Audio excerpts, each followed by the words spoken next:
In the scorching heat of the Arizona Territory, where Apache warriors and white settlers eye each other with suspicion across blood-soaked prairies, one woman's rigid code of honor is about to bind her to a stranger forever.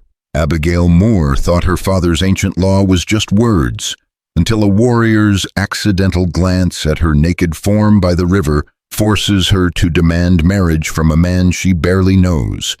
But what happens when duty becomes desire, and when the very law meant to protect her honor threatens to destroy everything she holds dear? Stay with me until the end of this epic tale of forbidden love, cultural clash, and the courage to choose your own destiny. And please comment below with your city, so I can see how far this story travels across the world. The sun hung like a copper coin against the bleached sky, casting harsh shadows across the rolling hills of the Arizona Territory. The year was 1876, and the land still bore the scars of countless battles between Apache warriors and white settlers. A patchwork of burned homesteads, unmarked graves, and dreams buried beneath the desert sand. Abigail Moore stood at the edge of her property, her calloused hands gripping the worn wooden handle of her father's rifle.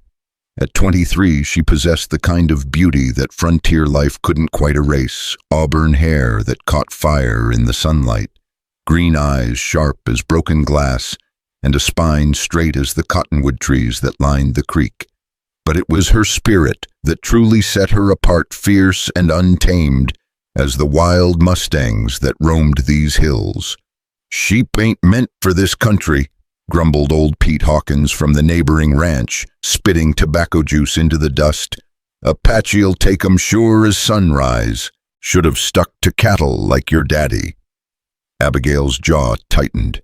6 months had passed since consumption claimed Thomas Moore, leaving her alone with 300 head of sheep and a ranch that most folks figured would fail before winter. They whispered behind her back in town, placing bets on how long the Moore girl would last, before selling out and heading back east where women belonged. "My father built this place with his bare hands," she replied, her voice carrying the same steel that had driven Thomas Moore to carve a life from this unforgiving wilderness. "These sheep are his legacy, and I'll be damned if I let anyone, Apache rustler or neighbor, take what's mine." Pete shook his grizzled head and climbed back onto his horse. "Pride's a dangerous thing out here, girl. Gets folks killed." He tipped his hat and rode off, leaving Abigail alone with her flock and her father's ghost. As the afternoon wore on, Abigail guided her sheep toward the creek that wound through her property like a silver ribbon. The animals moved sluggishly in the heat, their thick wool making them suffer more than the cattle that dotted the neighboring ranches. She'd inherited her father's stubbornness, along with his land, refusing to switch to cattle despite the practical arguments of every man in 3 counties. "Come on, ladies," she called to the ewes, using the gentle tone she reserved for her animals. "Water's just ahead." The creek ran clean and cold, fed by springs deep in the mountains where the Apache still held dominion. As her sheep drank their fill, Abigail allowed herself a moment of peace. This was her father's favorite spot, where he'd taught her to fish, and shared stories of the old country Ireland, where her grandmother had kept sheep on emerald hills that bore no resemblance to this harsh landscape. A distant rumble made her look up sharply. Dust clouds rose on the horizon, moving fast, too fast for cattle. Her blood chilled as she counted the riders, at least a dozen, spread out in a formation she recognized from her father's war stories. Raiders. "Damn," she breathed, her hand finding the rifle she kept slung across her back. There was nowhere to run, no time to drive the flock to safety. The creek bed offered the only cover, but it would be a trap as much as shelter. The riders thundered closer, their war whoops echoing across the valley. Not Apache. These were white men faces painted to look like Indians, a cruel trick that fooled no one but served to deflect blame when the law came looking. Rustlers and cutthroats who preyed on isolated ranchers, taking what they pleased and leaving only death behind. Abigail's sheep scattered in panic as the first shots rang out. She dove behind a boulder, working the lever of her Winchester, with practiced efficiency. Her father had taught her to shoot before she could properly read, understanding that in this country, survival often came down to who could fire fastest and truest. "Well, well," called out the lead rider, a scarred man with yellow teeth and cruel eyes. "What do we have here? Little lamb left all alone." "I'm warning you," Abigail shouted, her voice steady, despite the fear that clawed at her throat. "This is private property. Turn around and ride out, and nobody has to get hurt." The men laughed, a sound like breaking glass in the desert silence. "Hear that, boys? The little lady's giving us orders." The leader swung down from his horse, his hand resting on the gun at his hip. "Tell you what, sweetheart, you come along nice and quiet, maybe we'll let some of these woolies live." Abigail's answer came in the form of a Winchester slug that took the hat clean off the leader's head. The message was clear: she'd rather die fighting than surrender to these animals. What followed was chaos. Guns blazed in the afternoon heat, lead whining off rocks and sending up puffs of dust. Abigail fired methodically, making every shot count as her father had taught her. She wounded 2 of the raiders before her ammunition ran low, but there were too many of them, and they were closing in from all sides. A bullet clipped the rock beside her head, sending stone fragments into her cheek. She felt blood trickle down her face as she fumbled for her last cartridges. This was how it would end, alone by the creek where her father had taught her about life dying to protect the sheep that nobody else understood. Then the war cry split the air, not the fake whoops of the raiders, but something primal and authentic that seemed to rise from the earth itself. A figure materialized on the ridge above, silhouetted against the blazing sky like some ancient god of war. The Apache warrior came down the slope like an avalanche, his paint horse moving with liquid grace across terrain that would have broken the neck of any other mount. He carried no rifle, only a lance and a tomahawk that gleamed with deadly promise. His long black hair streamed behind him as he charged, and even from a distance Abigail could see the fierce intelligence in his dark eyes. The raiders turned their guns on this new threat, but the warrior was already among them. His lance took the first man through the chest, lifting him from his saddle with the force of the blow. The tomahawk flashed in the sun, and another raider screamed as it bit deep into his shoulder. Chaos turned to rout as the surviving raiders realized they faced something beyond their understanding. This wasn't just a man, this was a force of nature trained from childhood in the art of war, fighting with the fury of a people who had been pushed to the edge of extinction. "Retreat," the leader bellowed, blood streaming from a gash across his forehead. "Fall back." They fled in disorder, leaving 2 dead and several wounded, their stolen dreams of easy plunder scattered like tumbleweeds in the wind.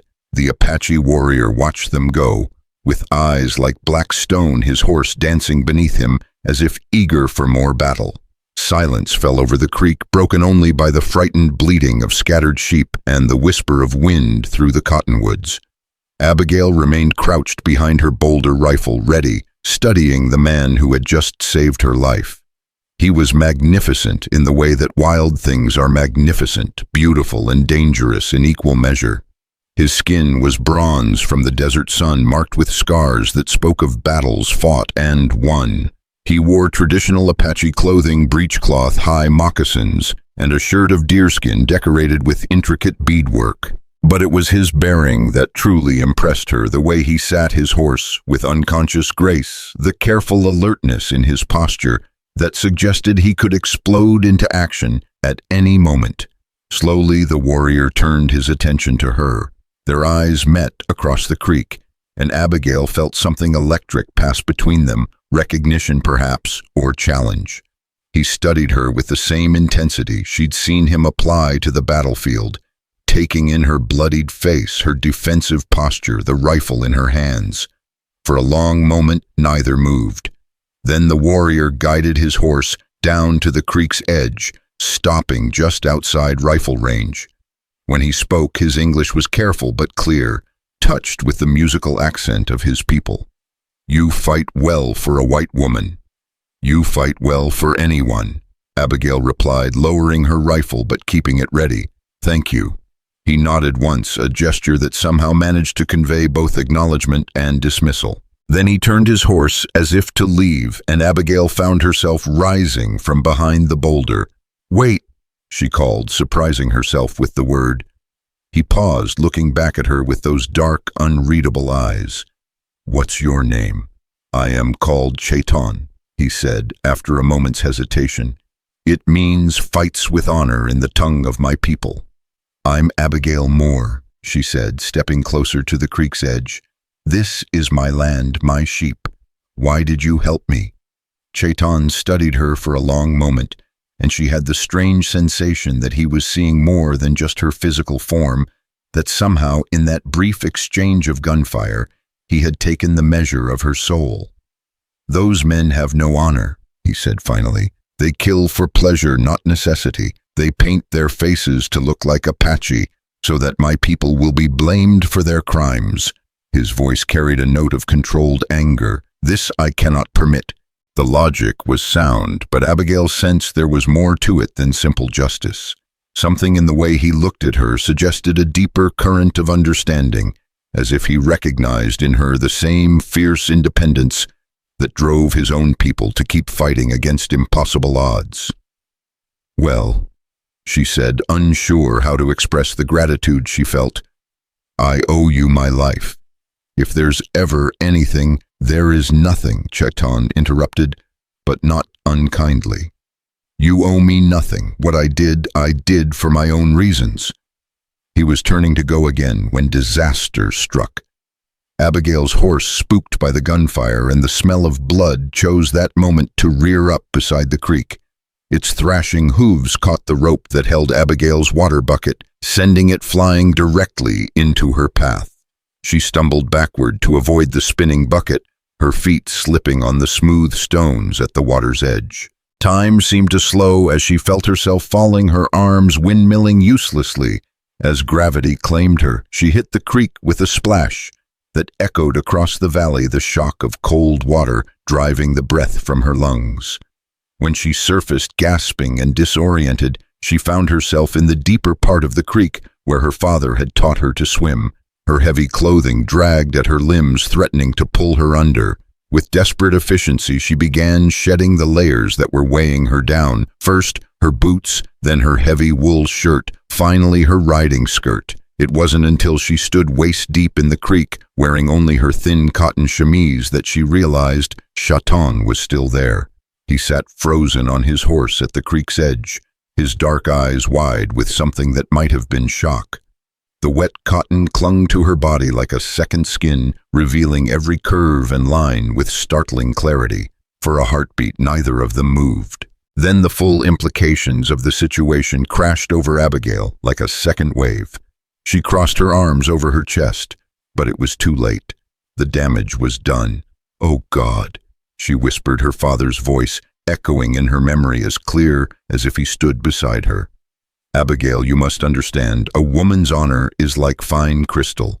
Once broken, it cannot be mended. If ever a man sees you uncovered, unchaperoned, there is only one way to preserve what can be preserved. He must marry you, or you are ruined in the eyes of God and man." The old law, the ancient code that her father had carried from the green hills of Ireland to this harsh frontier. She'd always thought it was just words, a relic from a more formal time that had no place in the practical world of the frontier. But now, standing half-naked in the creek while an Apache warrior looked upon her with those dark, unreadable eyes, the law suddenly seemed as real and binding as iron chains.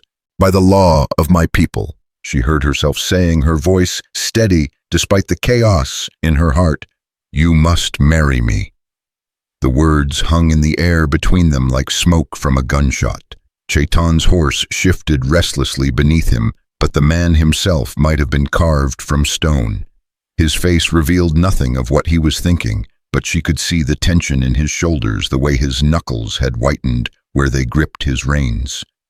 "I do not understand," he said finally, his careful English now touched with something that might have been caution. Abigail waded closer to the bank, her chin raised in defiance of the shame that threatened to overwhelm her. "You have seen me. uncovered, unchaperoned. My father taught me that there is only one way to preserve honor in such circumstances: marriage. It is the law. The law of the white man, Chaitton said slowly, or the law of your heart? The question struck her like a physical blow. She had expected many things: shock, refusal, even laughter. But this quiet penetration to the heart of the matter left her momentarily speechless. Was this about law, or was this about something else entirely? Something that had sparked between them in that first exchange of glances across the creek. "The law of my people," she said finally, though the words felt strange in her mouth. "The law my father lived by and died by. I cannot dishonor his memory by breaking it now." Chaitton dismounted from his horse with fluid grace, moving to the creek's edge, where her discarded clothes lay scattered among the stones. He picked up her wool shirt, shaking the dust from it before holding it out to her at arm's length. "Come," he said simply. "We will speak of this when you are properly clothed." Abigail took the shirt gratefully, but as she reached for it, their fingers brushed. The contact was brief, no more than a heartbeat, but it sent fire racing up her arm. She saw something flicker in Chaitton's eyes, a brief crack in his stoic composure, and she knew he had felt it too. She turned away to dress, acutely aware of his presence behind her. When she finally faced him again, fully clothed, but with her hair still dripping creek water, she found him studying her with an expression she couldn't read. "This law of your people," he said slowly, "it binds both man and woman." "Yes," Abigail replied, though her voice came out smaller than she'd intended. "Both are bound by honor. And if the man refuses—" The question hung between them like a blade. Abigail felt her heart hammer against her ribs as she considered the implications. If he refused, she would indeed be ruined, not just in the eyes of society, but in her own estimation. She would have failed the first real test of the principles her father had tried to instill in her. "Then I am dishonored," she said simply, "and my father's name dies with me." Chaitton was quiet for a long time, his gaze moving from her face to the scattered sheep that were beginning to return to the creek, drawn by thirst, despite their recent terror. When he spoke again, his voice carried a weight that seemed to come from somewhere deep within his chest. "Among my people, a man's word is sacred. Once given, it cannot be taken back." He looked directly at her, and she saw something in his eyes that might have been respect. "If this is truly what honor demands, then I will not be the cause of your dishonor." Abigail felt the world shift beneath her feet. You accept?" "I accept," Chaitton said simply. "But understand this, woman of the sheep, I know nothing of your white man's ceremonies. Among the Apache, marriage is a simpler thing. A man and woman speak their intentions before the spirits of earth and sky. There is no need for your priests or your papers." "No," Abigail said quickly, surprising herself with the firmness in her voice. "No priests, no papers, just us, and the cottonwood tree where my father is buried. If we're going to do this thing, we'll do it properly, but we'll do it our way." Something that might have been approval flickered across Chaitton's features. "You would marry an Apache warrior. Your people will not understand. They will call you traitor or worse." Abigail thought of the whispers that they already followed her in town, the betting pools on her failure, the not-so-subtle suggestions that she sell out and find herself a husband who could properly manage the ranch. Pride stiffened her spine and lifted her chin. "Let them talk," she said.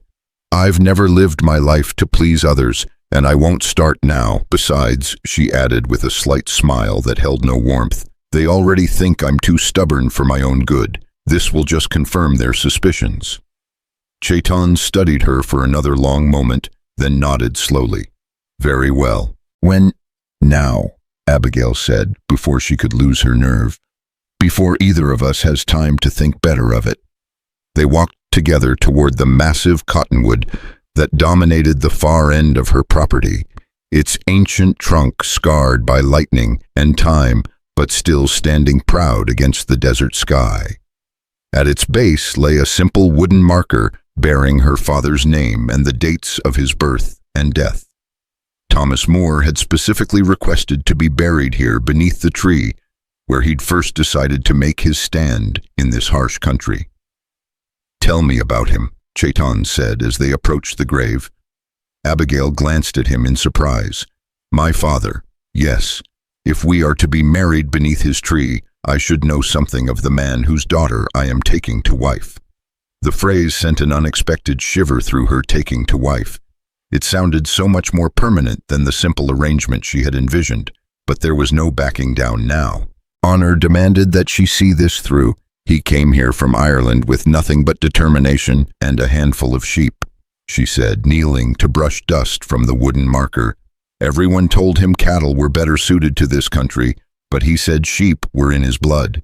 His father had been a shepherd and his father before him. It wasn't just about the animals, it was about carrying something forward, preserving a way of life that meant something."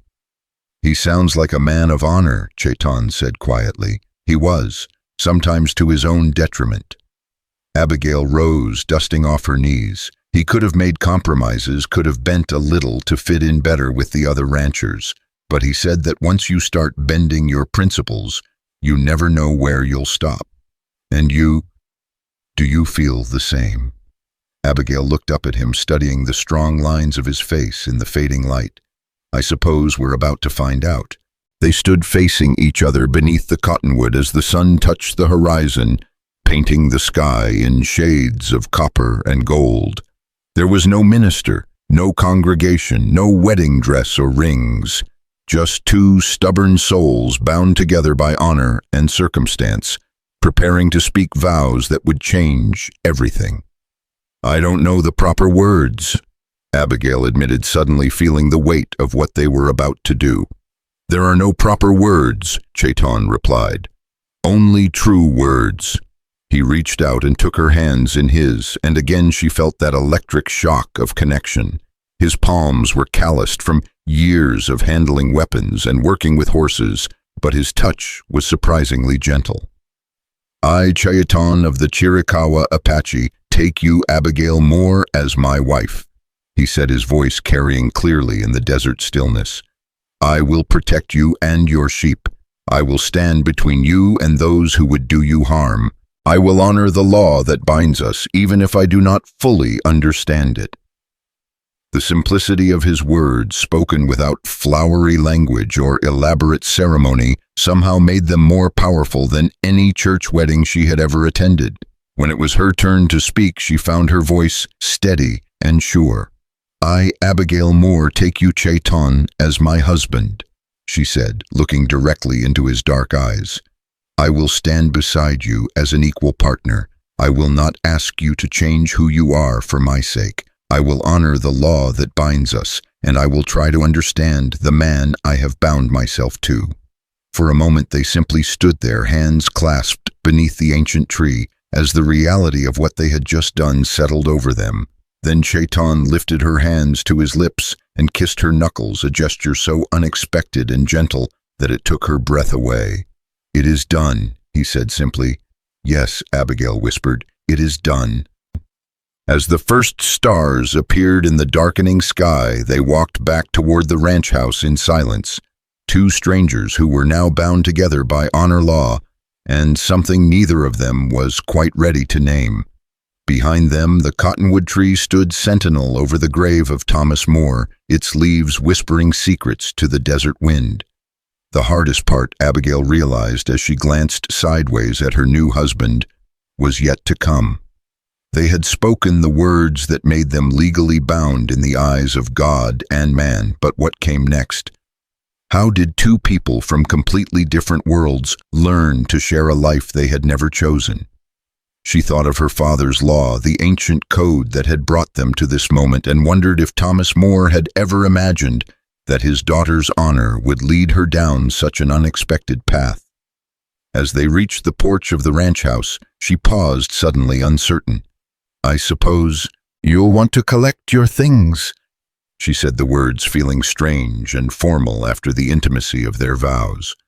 Chaitton followed her gaze to the small house that had been her entire world until this moment.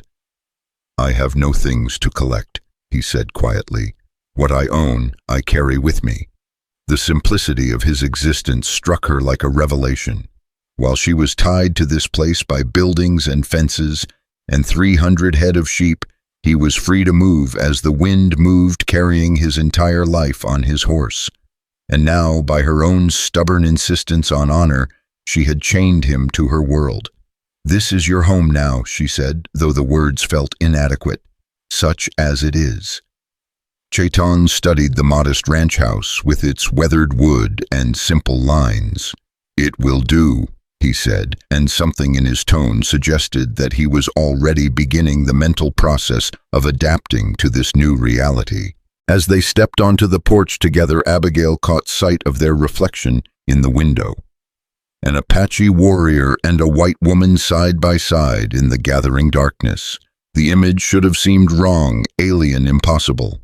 Instead, it looked strangely right, as if they had been moving toward this moment all their lives without knowing it. "Tomorrow," she said more to herself than to him, "people will see us together. Word will spread." "Are you afraid?" Chaitton asked, and she heard no judgment in the question, only curiosity. Abigail considered the question seriously. Was she afraid of the gossip? Certainly. Of the challenges that lay ahead? Absolutely. But of the man beside her, this stranger who was now her husband? Surprisingly, no. "No," she said finally. "Not afraid, but not ready either." "Readiness is a luxury," Chaitton observed. "Like peace. Sometimes you must act without it."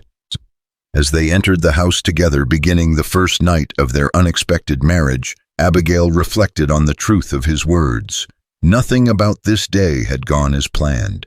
She had awakened as a spinster sheep farmer facing raiders alone, and was ending it as the wife of an Apache warrior she had known for less than a day. But perhaps she thought, as she watched Chaitton move through her home with careful respect, touching nothing without permission, that was how the most important moments in life came, not as planned events, but as sudden storms that changed the landscape forever. The law of her father had bound them together, but only time would tell what that binding would become. Honor had demanded the marriage, but honor alone would not be enough to sustain it. That would require something else entirely, something that neither of them was quite ready to admit they might already be feeling. As the last light faded from the western sky, Abigail Moore, Chaitton, though she wasn't sure either of them was ready for that particular reality, began the slow process of learning to share her world with a man who was as foreign to her as the stars. And somewhere in the growing darkness, both of them began to wonder if the ancient law that had brought them together might have been wiser than either of them had imagined. The first rays of dawn crept through the windows of the ranch house, casting long shadows across the wooden floor where Chaitton had spent the night. Abigail had offered him the spare room, but he had chosen instead to sleep on the floor of the main room, positioned where he could see both the front door and the window that faced the creek. Old habits, he had explained, simply died hard. She found him awake when she emerged from her bedroom, already dressed, and standing at the window watching the horizon with the focused attention of a man who had learned that survival often depended on seeing trouble before it saw you. In the morning light, the reality of their situation felt both more solid and more surreal than it had the night before. "Coffee," she offered, moving toward the kitchen with careful normalcy, as if having an Apache warrior in her home was the most natural thing in the world. "Yes," he said, turning from the window. "Thank you." The simple exchange felt loaded with significance. They were learning the basic courtesies of sharing space, testing the boundaries of this strange new arrangement.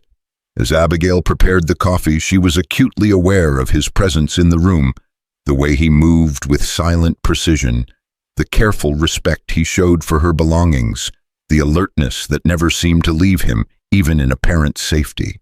"The sheep will need to be moved today," she said, filling the silence with practical matters.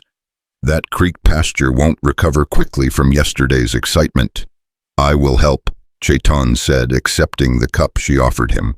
Their fingers brushed briefly in the exchange, and again she felt that unexpected jolt of awareness.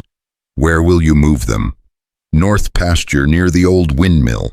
It's farther from the creek, but the grass is good and there's water.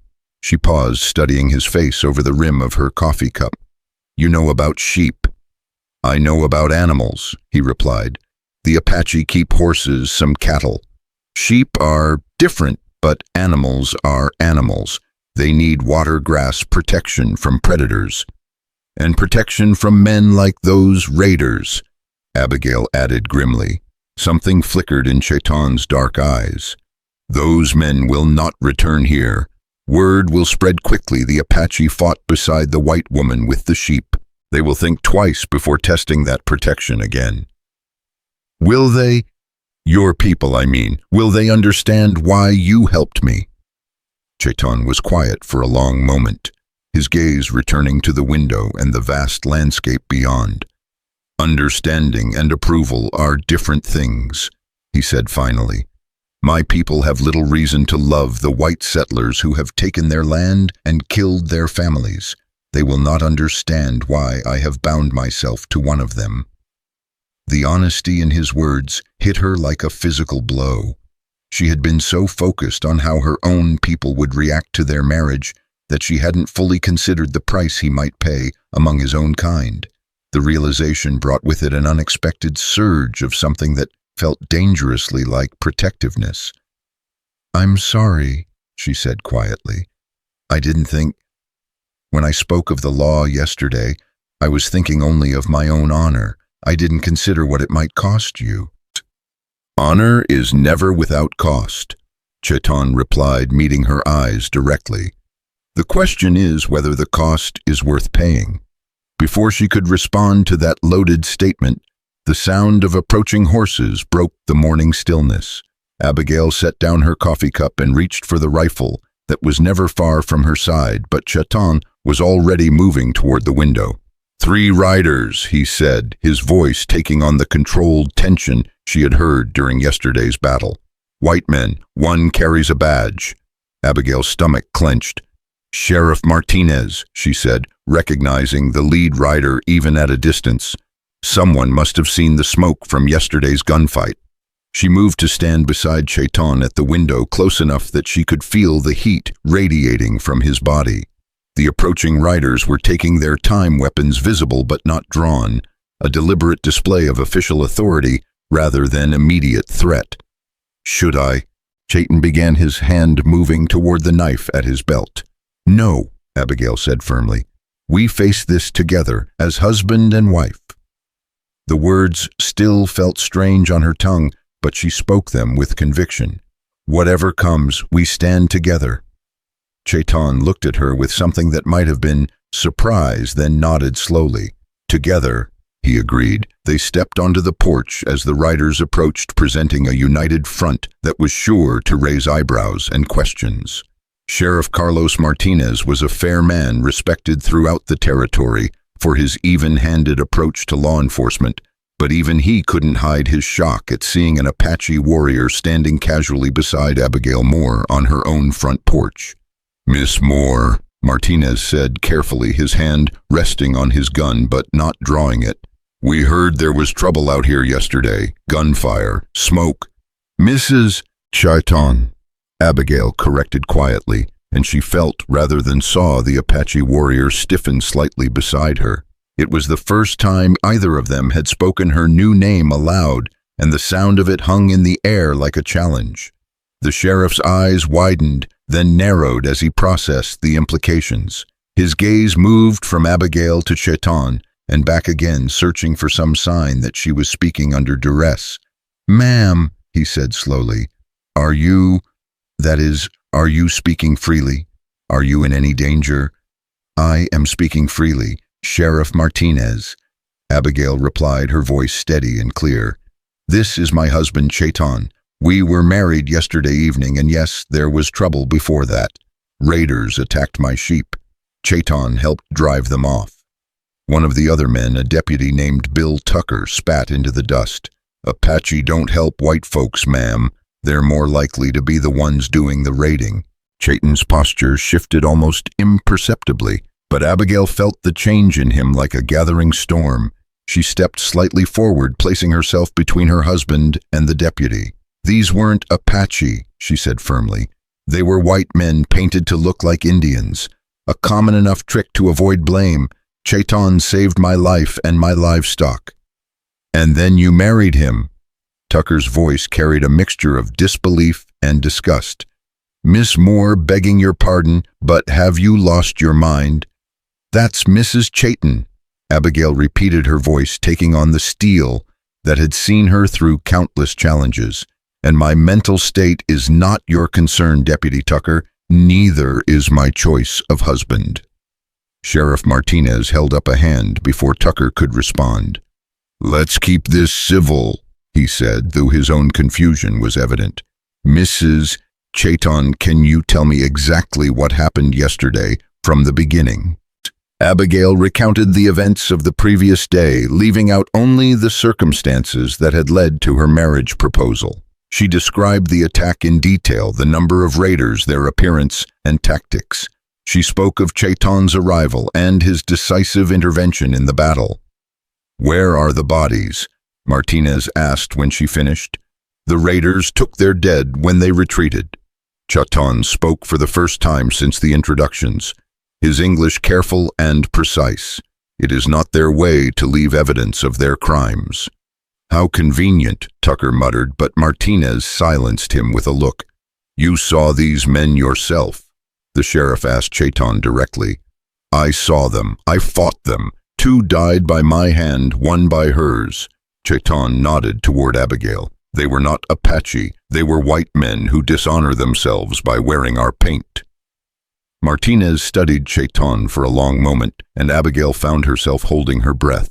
The sheriff was known for his ability to read men, to separate truth from lies, with an almost supernatural accuracy. Finally, he nodded slowly. "I've heard reports of similar raids in other parts of the territory," he admitted. "White men using Apache disguises to throw suspicion off themselves. It's a coward's trick."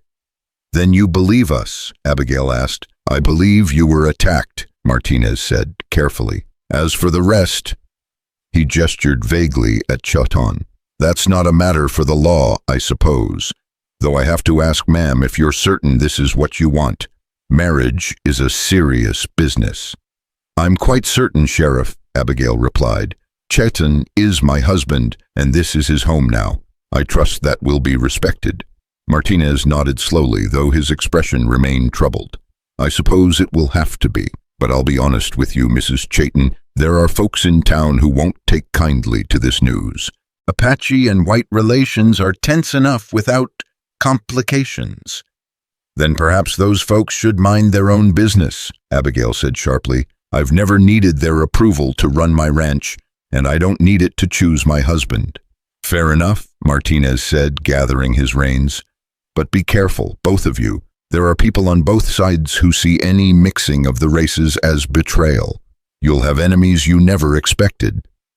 As the lawmen rode away, leaving dust clouds in their wake, Abigail felt the weight of the sheriff's warning settle over her like a heavy blanket. She had known there would be consequences to their hasty marriage, but the reality of it was beginning to sink in. They weren't just 2 people who had made an unusual choice. They were symbols of something larger and more dangerous than either of them had anticipated. "Regrets?" Chaitton asked quietly, studying her face. Abigail considered the question seriously. Did she regret the impulsive decision that had bound them together? The answer came more easily than she had expected. "No," she said firmly. "Not regrets, but concern about what we've gotten ourselves into." "The path of honor is never easy," Chaitton observed. "If it were, everyone would walk it." They spent the morning moving the sheep to the north pasture, working together with an efficiency that surprised them both. Chaitton had not lied about understanding animals. He moved among the flock with quiet confidence, reading their moods and reactions with the skill of someone who had spent a lifetime observing the natural world. "You're good with them," Abigail observed as they watched the sheep settle into their new grazing area. They are peaceful creatures, Chaitton replied. There is something restful about their presence. I begin to understand why your father chose them over cattle. Most people think sheep are stupid, Abigail said, leaning against the fence post. But they're not. They're cautious, careful. They think before they act. Father used to say that was a virtue the world could use more of. Your father sounds like a wise man. He was. Stubborn but wise. She glanced at Chaitton, noting the way he watched the horizon, even while they talked, always alert for danger. What about your family? Do you have... That is, will anyone be worried about where you are? A shadow crossed Chaitton's features. My parents are dead, killed when the army attacked our village 3 winters ago. I have a sister, but she lives with our cousins in the mountains. She will not expect to see me for many moons. I'm sorry, Abigail said softly. I didn't know. How could you know? Chaitton asked, without bitterness. We are strangers bound by honor, not lovers who have shared their histories. The blunt honesty of his words brought heat to Abigail's cheeks. He was right, of course. For all that they were legally married, they knew almost nothing about each other. They were operating on instinct and necessity, building a foundation from nothing but mutual respect and stubborn pride. Then perhaps we should remedy that, she said, surprising herself with her boldness. We're going to be sharing a life, after all. We should know something about each other beyond the fact that we can both handle ourselves in a fight. Something that might have been amusement flickered in Chaitton's eyes. What would you know? Everything, Abigail said impulsively, then felt her cheeks burn at the implications of the word. That is, I want to understand. Your people, your ways, what brought you to that creek yesterday? All of it. It is a long story, Chaitton warned. We have time, Abigail replied. Nothing but time. They walked back toward the house as the sun climbed higher and Chaitton began to speak.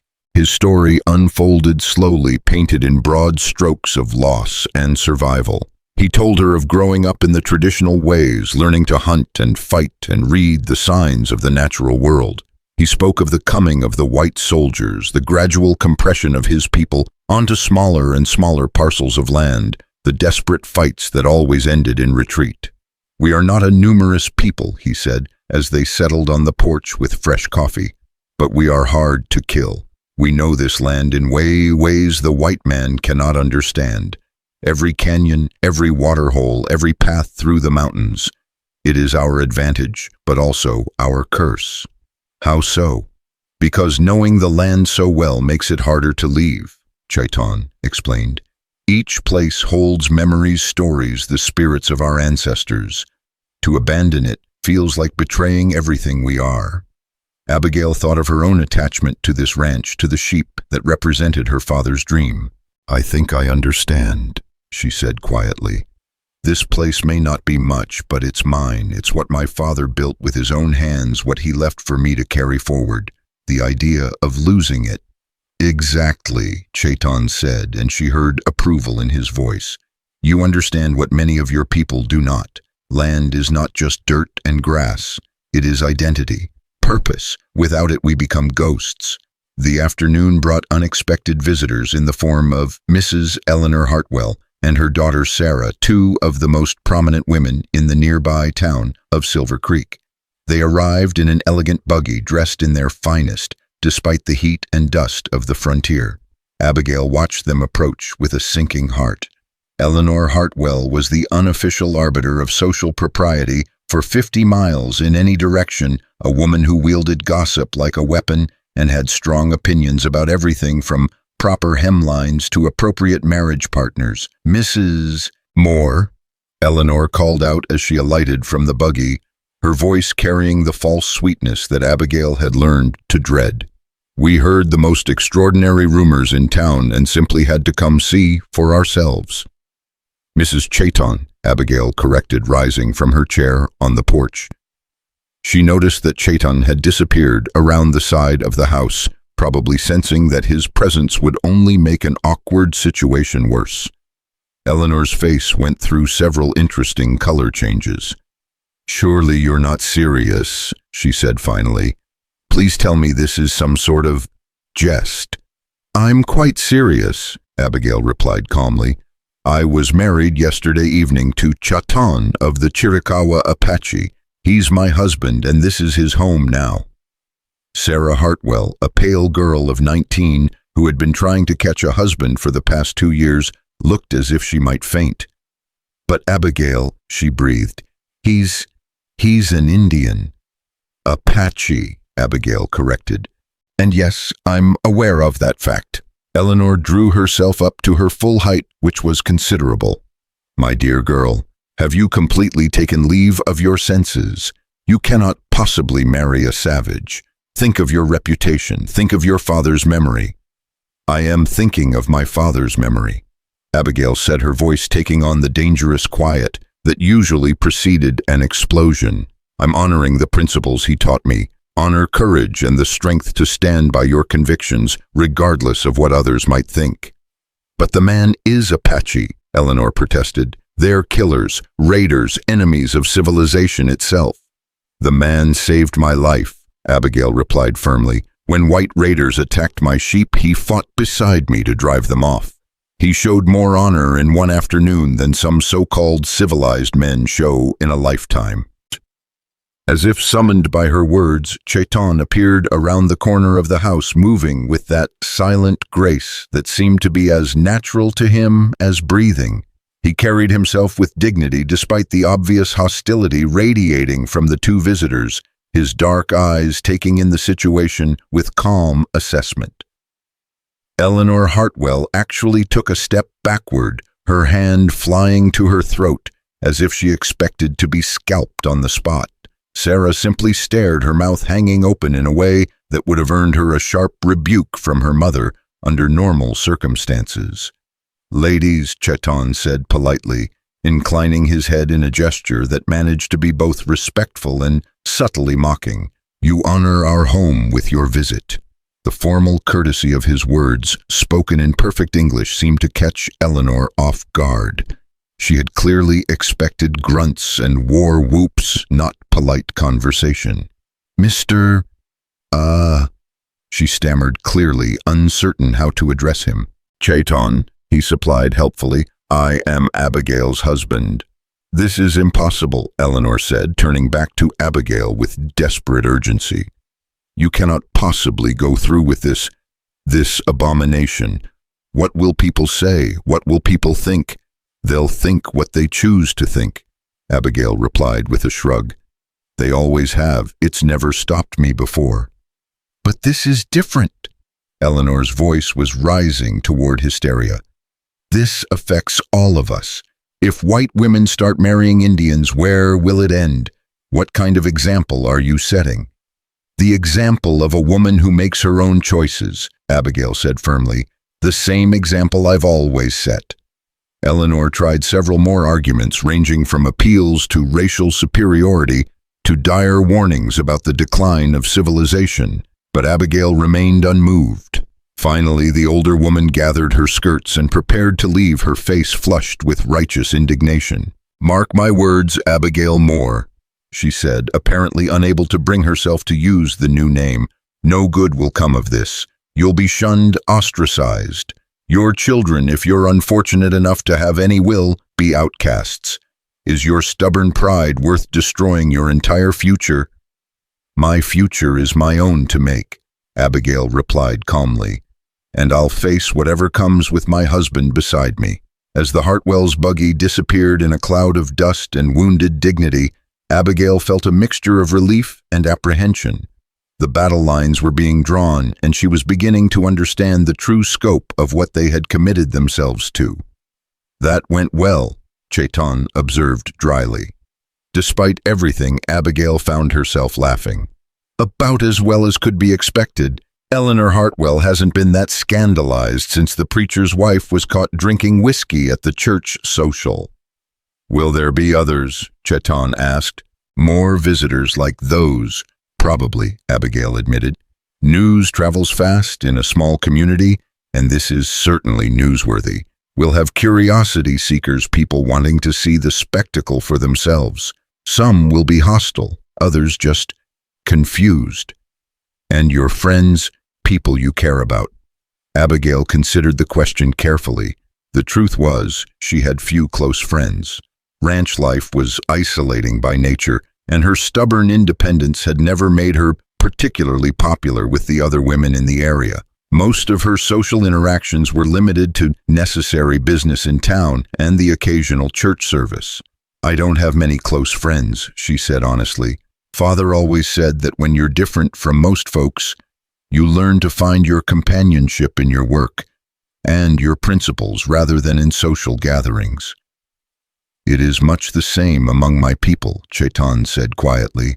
"I have always been something of a, what is your word, outsider." "Why?" Abigail asked, genuinely curious. Chaitton was quiet for a moment, his gaze distant. "I ask too many questions," he said finally. "I wonder about things that others accept without thought. Why do we fight the same battles over and over? Why do we not adapt our tactics when the old ways clearly are not working? Among a people who value tradition above all else, such questions are not always welcome." "And yet you saved me," Abigail pointed out. "A white woman you'd never met who represented everything your people are fighting against." "Perhaps that is why," Chaitton replied. "Perhaps I saved you because you were worth saving, not because of the color of your skin or the people you came from. Is that not how it should be?"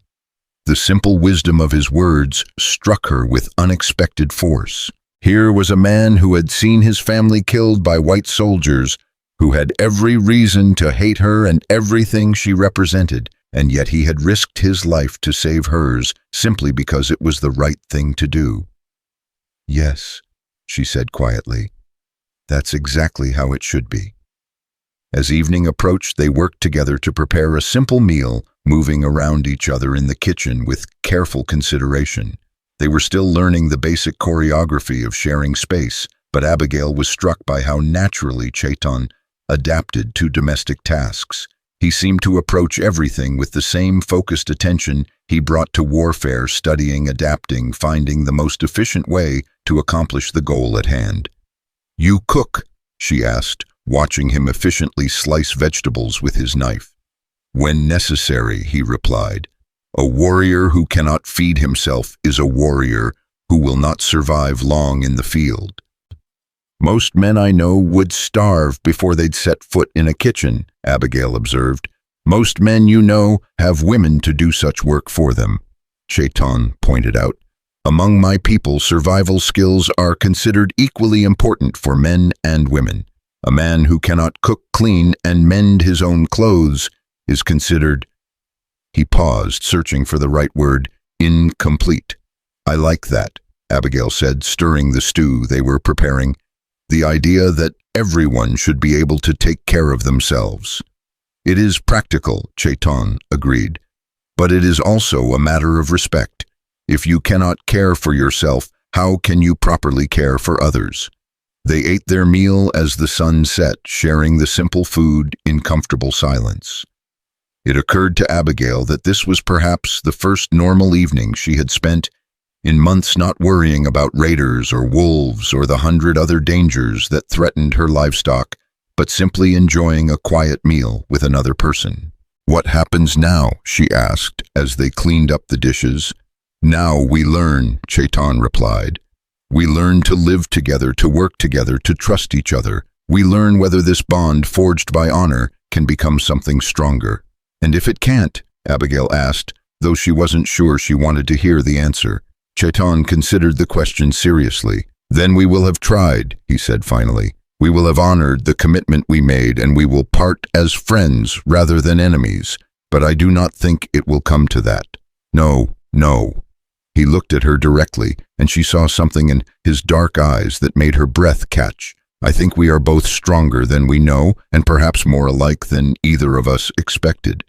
The woman who faced down raiders with a rifle is not so different from the warrior who chose honor over hatred." As they settled into their separate sleeping arrangements for the second night of their marriage, Abigail found herself thinking about his words. Perhaps he was right. Perhaps the circumstances that had brought them together were less important than the choices they made going forward.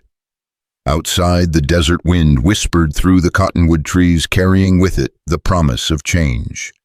Tomorrow would bring new challenges, new tests of the fragile bond they were building, one conversation at a time. But tonight, for the first time since her father's death, Abigail felt something she had almost forgotten how to feel. She felt hope. That hope proved fragile in the harsh light of the following weeks. What had seemed like a manageable challenge in the privacy of their ranch became something far more complex when faced with the reality of a community determined to express its disapproval in increasingly creative ways. The first sign of trouble came when Abigail rode into Silver Creek for supplies, as she had done every month for the past 6 years. The same merchants who had grudgingly extended credit after her father's death now refused to serve her at all. Henderson's general store, where she had bought everything from flour to ammunition, turned her away at the door. "Nothing personal, Miss Moore," Henderson said, though his refusal to use her married name made it clear that it was entirely personal. "But I've got a business to think of, other customers to consider. You understand?" She understood perfectly. Word of her marriage had spread like wildfire through the territory, and the response was exactly what Eleanor Hartwell had predicted. Doors that had been grudgingly open to the stubborn sheepwoman were now firmly closed to the Apache's wife. "Mr. Henderson," she said, carefully keeping her voice level despite the anger building in her chest, "I've been trading here for 6 years. My money's as good as anyone else's." "It's not about the money," Henderson replied, though they both knew that was a lie. "It's about propriety, standards, what's acceptable in a civilized community." Abigail set her supply list on the counter with deliberate precision. "Then I suppose I'll take my business elsewhere. My husband and I will find merchants who value honest dealing over narrow-minded prejudice." She walked out with her head high, but the sting of rejection followed her into the street. 3 more stores refused her business before she found a small trading post on the edge of town run by a weathered Mexican man named Carlos Mendoza, who seemed more interested in her silver coins than her choice of husband. "People are fools," Mendoza said simply as he filled her order. "Money has no color and neither does honor. Your Apache, he is the one who fought beside you against the raiders. Yes, good. Takes courage to stand against such men." The small kindness was like water in the desert, but it couldn't offset the growing isolation she felt as former acquaintances crossed the street to avoid her. Conversation stopped when she approached, and children were hurried away from her presence as if her very existence might contaminate them. When she returned to the ranch that evening, Chaitton took one look at her face and knew, without asking, what kind of reception she had received. "It was as we expected," he said, helping her unload the supplies from the wagon. "Worse," Abigail admitted. "I hadn't realized how complete the rejection would be. It's not just disapproval, they're treating me like I have some kind of disease." "And you?" Chaitton asked quietly. "How do you feel about being cast out from your people?"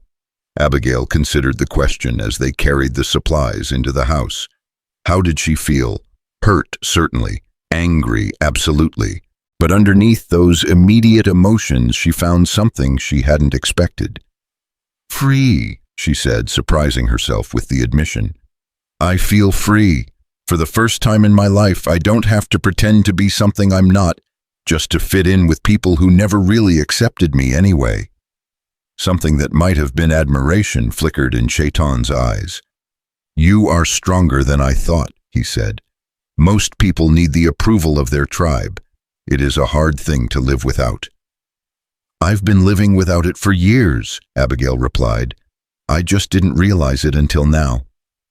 Their conversation was interrupted by the sound of approaching horses, not the measured pace of neighbors or law enforcement, but the quick, urgent rhythm of messengers or trouble. They moved to the window together, and Abigail felt her blood chill at what she saw. 6 Apache warriors sat their horses at the edge of her property, their painted faces and traditional weapons making them look like figures from a frontier nightmare. They made no aggressive moves, but their very presence was a clear message they had come to talk, and the conversation would happen on their terms. "Do you know them?" Abigail asked quietly. Chaitton studied the riders with careful attention. "Yes," he said finally. "The one in front is Nalnish Gray Fox. He leads our war band. The others are were my brothers in arms. That depends on what they have come to say," Chaitton replied grimly. He moved toward the door, then paused. "Stay inside. Whatever happens, do not come out unless I call for you." "Like hell," Abigail said, reaching for her rifle. "We agreed to face things together, remember?" "This is different," Chaitton said urgently. "These are warriors who have lost family to white soldiers, who have seen their children starve on reservation land, while promises are broken again and again. Your presence will only make things worse." "My presence is the point," Abigail replied firmly. "If they've come to talk about our marriage, then I have a right to be part of that conversation." Chaitton looked as if he wanted to argue further, but the sound of one of the warriors calling his name in Apache cut the discussion short. Together they stepped onto the porch, presenting the same united front they had shown to Sheriff Martinez, though this time the stakes felt infinitely higher. The lead warrior, Gray Fox, was a man of perhaps 40 years, his face marked by old scars and new grief. He spoke rapidly in Apache, his tone carrying undertones of anger and disappointment that needed no translation. Chaitton responded in the same language, his voice calm but firm. The conversation continued for several minutes, sometimes heated, sometimes measured, while Abigail stood silently beside her husband. She understood none of the words, but the body language told its own story: challenge, defense, frustration, and something that might have been sorrow. Finally, Gray Fox switched to English, his accent thick, but his meaning clear. "So it is true," he said, his dark eyes fixed on Abigail with undisguised hostility. "Chaitton has taken a white wife, has forgotten the blood of his people that cries out for vengeance." "I have forgotten nothing," Chaitton replied quietly, "but I will not let the crimes of some whites poison my judgment of all whites. This woman is innocent of the wrongs done to our people." "Innocent?" Gray Fox's voice rose with anger. "She is white. Her people have taken our land, killed our children, broken every promise they have ever made. There can be no innocence where there is such blood debt." "Oh, and yet when raiders came to steal her sheep, she fought them as fiercely as any Apache warrior," Chaitton said. "When I was in danger, she stood beside me with her rifle. Is this the behavior of an enemy?" One of the other warriors, younger than Gray Fox, but bearing the same marks of hardship and loss, spoke up in rapid Apache. His tone was questioning, almost pleading, and Abigail saw pain flash across Chaitton's features. "What did he say?" she asked quietly. "He is my cousin, Little Wolf," Chaitton replied. "He asks why I have abandoned my people for a white woman. He says our grandmother's spirit weeps to see me betray the blood of our ancestors." The words hit Abigail like physical blows. She had known their marriage would create difficulties, but she hadn't fully understood the depth of the betrayal it would represent to Chaitton's people. She was asking him to choose between his wife and his heritage, and that was a choice no one should have to make. "Tell him," she said, stepping forward despite Chaitton's warning look, "that I have no wish to take you from your people. Tell him that I honor the Apache for their courage and their fighting spirit. Tell him that when those raiders came, your honor demanded that you help me, and my honor demanded that I protect you in return. This marriage is not about abandoning anyone. It's about two people choosing to stand together against the forces that would destroy us both." Gray Fox listened to Chaitton's translation with growing anger. When it was finished, he spat in the dust and fixed Abigail with a stare that could have melted steel. "Pretty words from a white woman," he said, "but words are wind. Actions speak truth, and your actions have stolen one of our finest warriors from the fight for our survival." No, Abigail said firmly, feeling anger rise in her chest.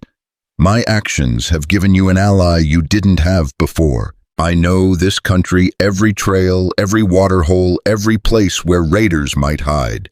I know which settlers are honest and which are not. I know where supplies might be found and where help might be offered. If you see me only as an enemy because of my skin, then you're as blind as the whites, who see all Apache as savages. The silence that followed was so complete that the wind itself seemed to hold its breath. Gray Fox stared at her with unreadable eyes, and Abigail felt the weight of judgment from 6 Apache warriors who had every reason to hate everything she represented. When Gray Fox finally spoke, his voice was carefully controlled. You speak of being an ally. What does this mean? How can a white woman be ally to the Apache? Abigail felt the ground shift beneath her feet. This was the moment of truth, the point where she either committed herself fully to the path she and Chaitton had chosen, or backed down in the face of opposition that could cost them both their lives. It means, she said clearly, that when Apache warriors need information about white settlements, I will provide it.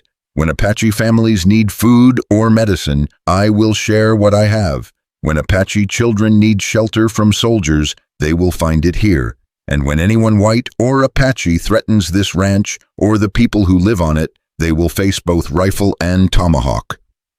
The warriors exchanged glances, speaking rapidly in their own language.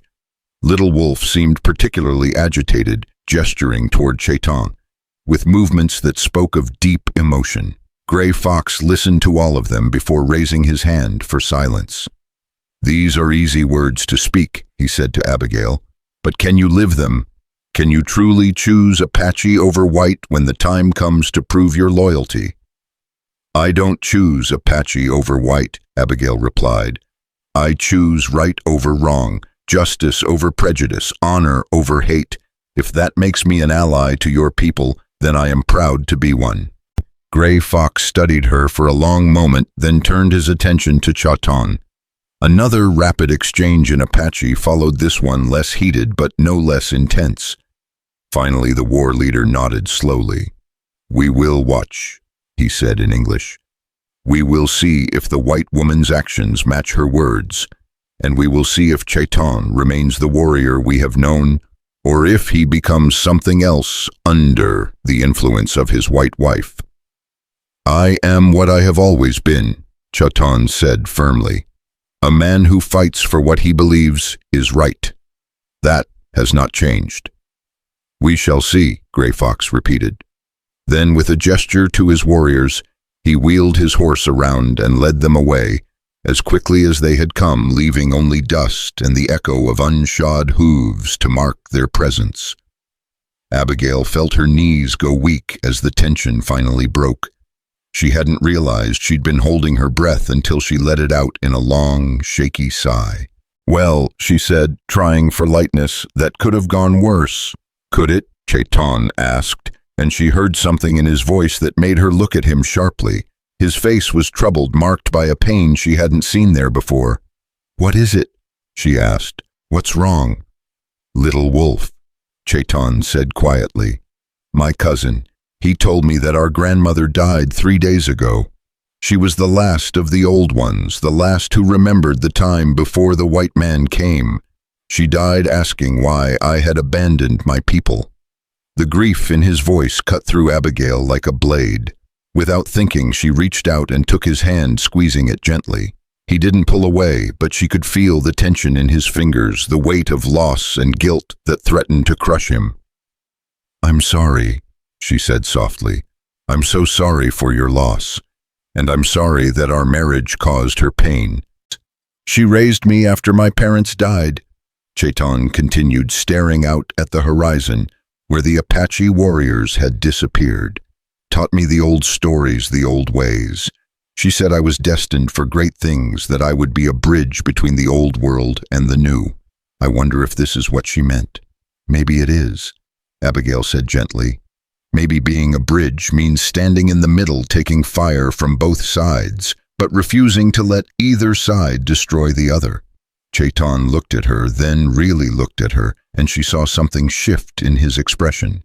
You would do that, take fire from your own people to protect mine. I already am, Abigail pointed out, and you're doing the same for me. We're both standing in the middle now, whether we planned it or not. That evening, as they prepared their simple meal, the weight of their conversation with the Apache warriors hung between them like smoke. They moved around each other carefully, each lost in their own thoughts about the price they were paying for their commitment to honor. Do you ever wonder, Abigail asked, as they sat down to eat, if we're being fools fighting the whole world for the sake of a principle every day? Chaitton admitted. But then I remember the alternative. I remember what it feels like to hate, to let anger and prejudice guide your actions. I remember the emptiness of it, the way it eats at your soul, until there's nothing left but bitterness. Is that what you felt before hatred for all whites? Chaitton was quiet for a long moment. Not hatred, he said finally, but indifference. I saw white settlers as obstacles to be removed or avoided, not as people with their own hopes and fears. It was easier that way, simpler. And now I see individuals, some good, some bad, most somewhere in between, like any people. He met her eyes across the table. It is a more complicated way to live, but it is more honest. Their conversation was interrupted by the sound of gunfire in the distance, not the single shots of hunting or the measured volleys of military exercises, but the rapid, desperate exchange that meant trouble. Lots of it. They were on their feet and moving toward the door before the echoes died away, Chaitton grabbing his weapons while Abigail reached for her rifle. The shots had come from the direction of the Hendricks place, the nearest ranch to the south. That's Bill Hendricks's spread, Abigail said, her heart racing. He's got a wife and 3 children. Could be raiders again, Chaitton said grimly. The same ones who attacked you or others like them. They saddled their horses quickly, the urgency of the situation overriding any debate about whether they should get involved. As they rode toward the sound of battle, Abigail found herself thinking about Gray Fox's challenge. Here was a chance to prove whether her words about choosing right over wrong had any substance behind them. The Hendricks ranch was in chaos. When they arrived, the house was under siege by at least 8 mounted men, their faces painted in the crude approximation of Apache war paint that had become the calling card of the false raiders. Bill Hendricks and his eldest son were pinned down behind an overturned wagon, returning fire as best they could while the attackers circled like wolves. "Where are Mrs. Hendricks and the other children?" Abigail asked, scanning the scene for signs of the family. "There," Chaitton pointed to a small shed behind the house. "I see movement in the window. They are trapped." Without discussion, they spurred their horses forward, riding hard toward the battle. Chaitton's war cry split the air as they closed the distance, and Abigail felt a savage joy as she saw the raiders' heads snap around in shock. They had been expecting easy prey, not a counterattack. The fight that followed was brief but vicious. Chaitton moved through the enemy like a force of nature, his tomahawk and lance claiming 2 of the raiders before they could properly react. Abigail's rifle spoke with deadly accuracy, dropping another from his saddle and wounding a 4th. The surviving raiders broke and ran just as they had at Abigail's ranch, leaving their dead behind in their haste to escape. Bill Hendricks emerged from cover slowly, his rifle still ready, his eyes wide with shock and confusion. "Abigail," he called out uncertainly. "What in the hell are you doing here?" "Heard the shooting," she replied, dismounting to check on the wounded raider. "Thought you might need help." Hendricks looked from her to Chaitton, who was calmly cleaning his bloodied tomahawk. Is that your Apache?" "That's my husband," Abigail corrected firmly, "and he just saved your family's lives." Mrs. Hendricks emerged from the shed with her younger children clinging to her skirts, her face pale but determined. She looked at Chaitton with obvious fear, but when her husband explained what had happened, her expression began to change. You fought for us, she asked quietly, even though that is, even after the things people have been saying about your marriage. Right is right, Abigail said simply. Raiders are raiders, no matter who they're attacking. Young Tommy Hendricks, all of 10 years old, approached Chaitton with the fearless curiosity of childhood. Are you really an Apache warrior? He asked. Chaitton knelt to the boy's level, his fierce expression softening. I am, he said quietly, but today I am your friend. Did you really fight those bad men with just a tomahawk? A warrior uses whatever weapons are necessary, Chaitton replied seriously. But the most important weapon is courage. Without courage, all the tomahawks in the world are useless. Bill Hendricks cleared his throat awkwardly. I owe you both an apology, he said. I've been listening to the talk in town, letting it poison my thinking. But actions speak louder than gossip, and what you two did here today. He extended his hand to Chaitton. Thank you, both of you. Chaitton looked at the offered hand for a moment, then clasped it firmly.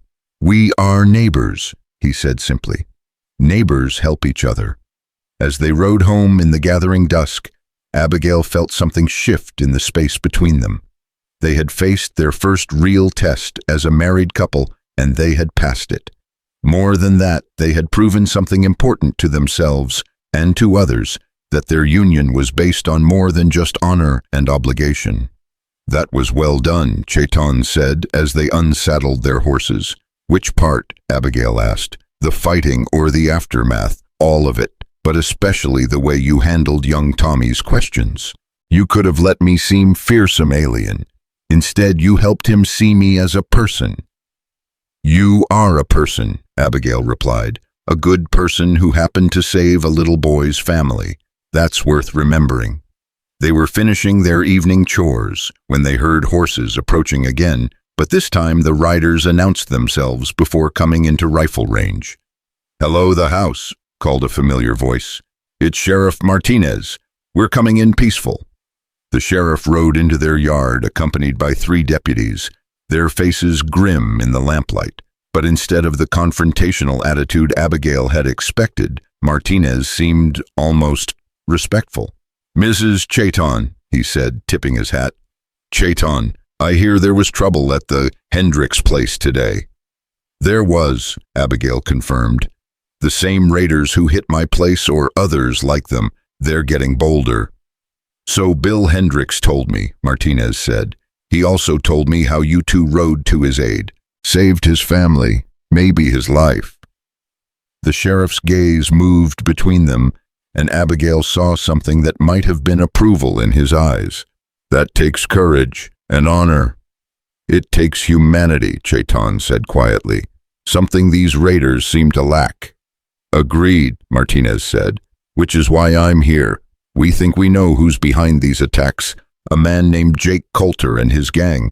They've been working this territory for months, hitting isolated ranches and using Apache disguises to throw suspicion off themselves. Do you have proof? Abigail asked. Getting closer, Martinez replied. But what we need is someone who knows the country well enough to track them to their hideout. Someone who can move quietly, see without being seen. He looked directly at Chaitton. Someone with Apache tracking skills.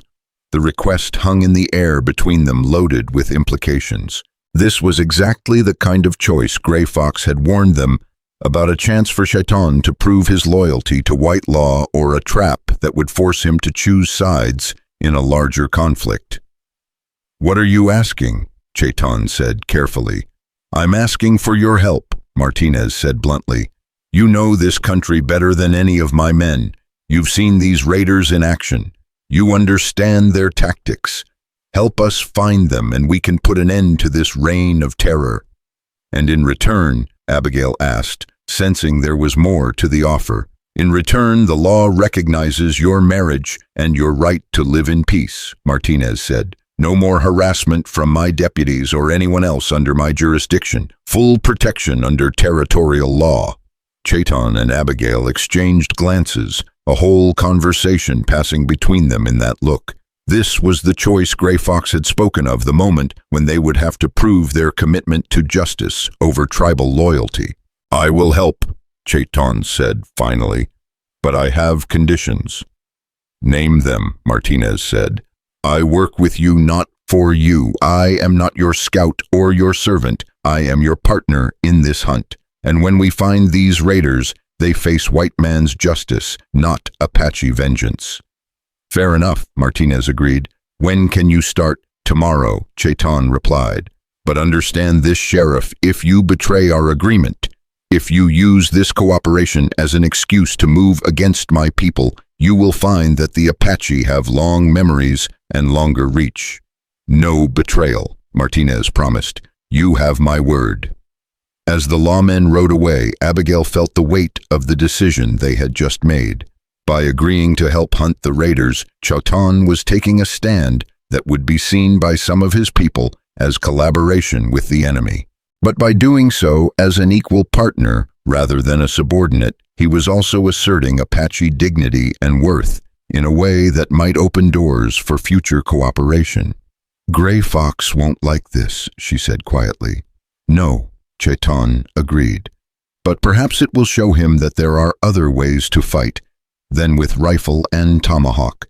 Perhaps it will show him that strength can come from choosing when to bend, rather than always choosing to break."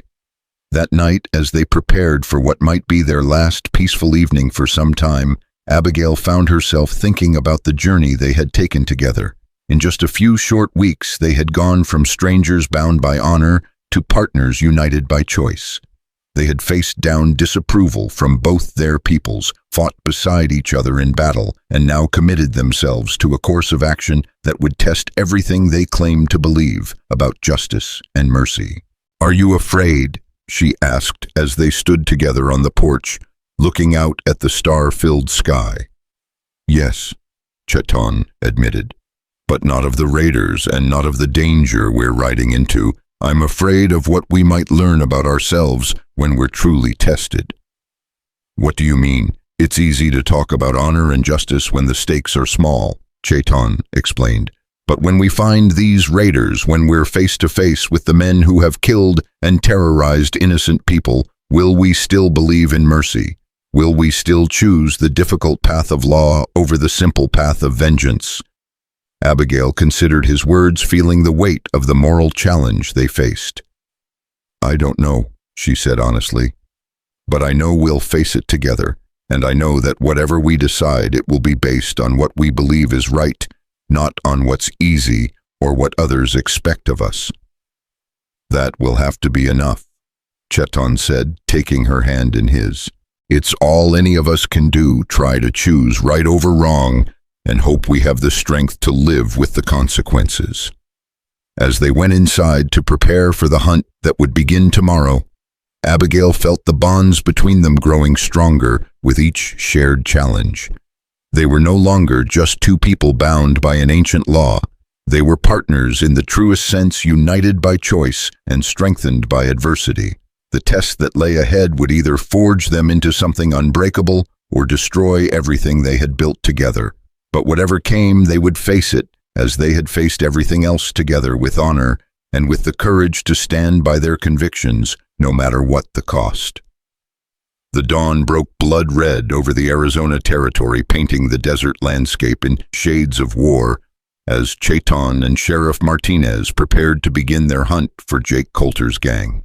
Abigail stood beside her husband on the porch, checking his weapons one final time while the sheriff's posse gathered in her yard.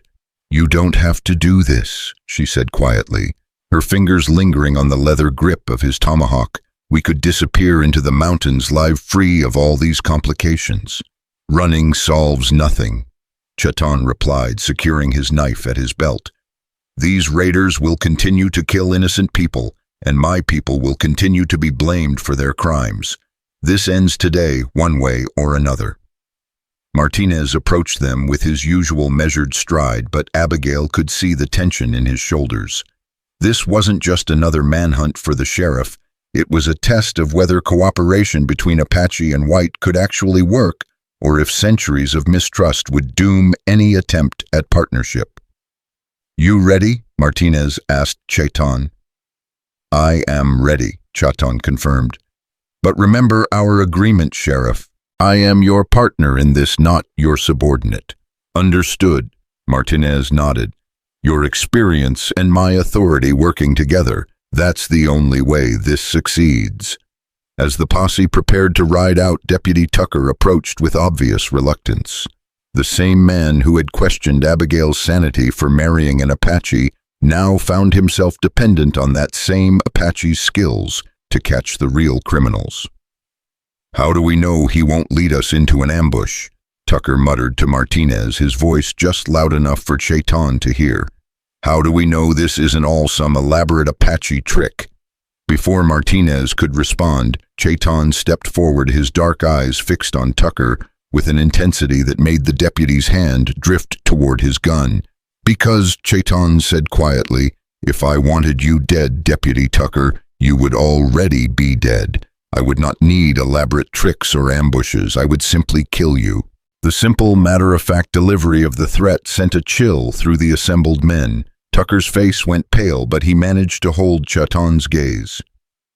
"That's supposed to make me trust you?" Tucker asked, though his voice lacked its earlier conviction. "It is supposed to make you think," Chaitton replied. "If I meant you harm, why would I warn you? If I served Apache interests over justice, why would I risk my standing with my own people to help you use your mind, Deputy? Fear makes men stupid." Abigail felt a surge of pride at her husband's handling of the confrontation. He had managed to be both threatening and reasonable, establishing his dangerous competence while making the logical case for cooperation. It was exactly the kind of careful balance that their relationship had taught them both to navigate. "Enough," Martinez said firmly. "We have a job to do. Tucker, you'll ride with Johnson and Davis. Chaitton, you're with me and Deputy Morgan. Let's move out."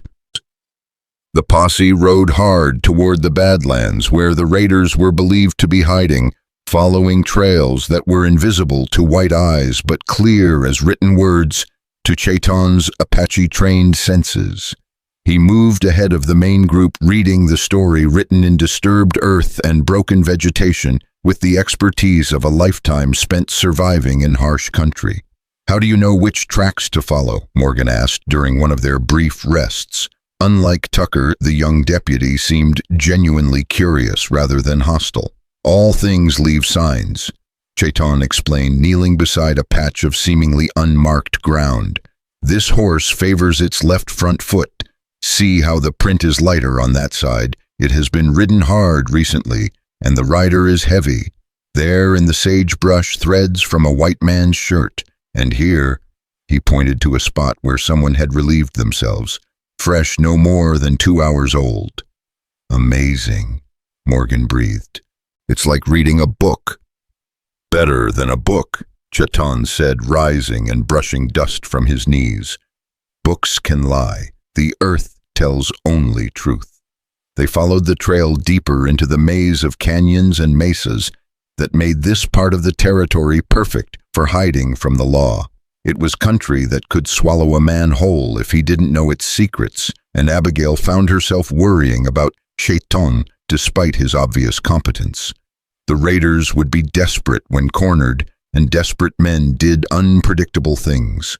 As the sun reached its zenith, Chaitton called a halt at the edge of a deep canyon. Far below, smoke rose from what appeared to be a well-concealed camp. He studied the layout with the careful attention of a military strategist, noting escape routes, defensive positions, and the number of horses visible near the hidden settlement. 12 men, maybe 13, he reported to Martinez. Well armed but not expecting trouble. They have chosen their position for concealment, not defense. "Can we get down there without being seen?" Martinez asked. "Yes, but not all of us," Chaitton replied. "Too many men make too much noise, 3 or 4 at most, and we must move like shadows." Tucker, who had been listening from nearby, stepped forward with obvious reluctance. "I don't like it," he said. "Splitting up the posse, following an Indian into unknown country. This feels like a trap." "Then stay here," Martinez said curtly. "I'm tired of your constant suspicions, Tucker. Either trust our plan or ride back to town." I'll go with you, Morgan volunteered. If Chaitton thinks it can be done quietly, I'm willing to try.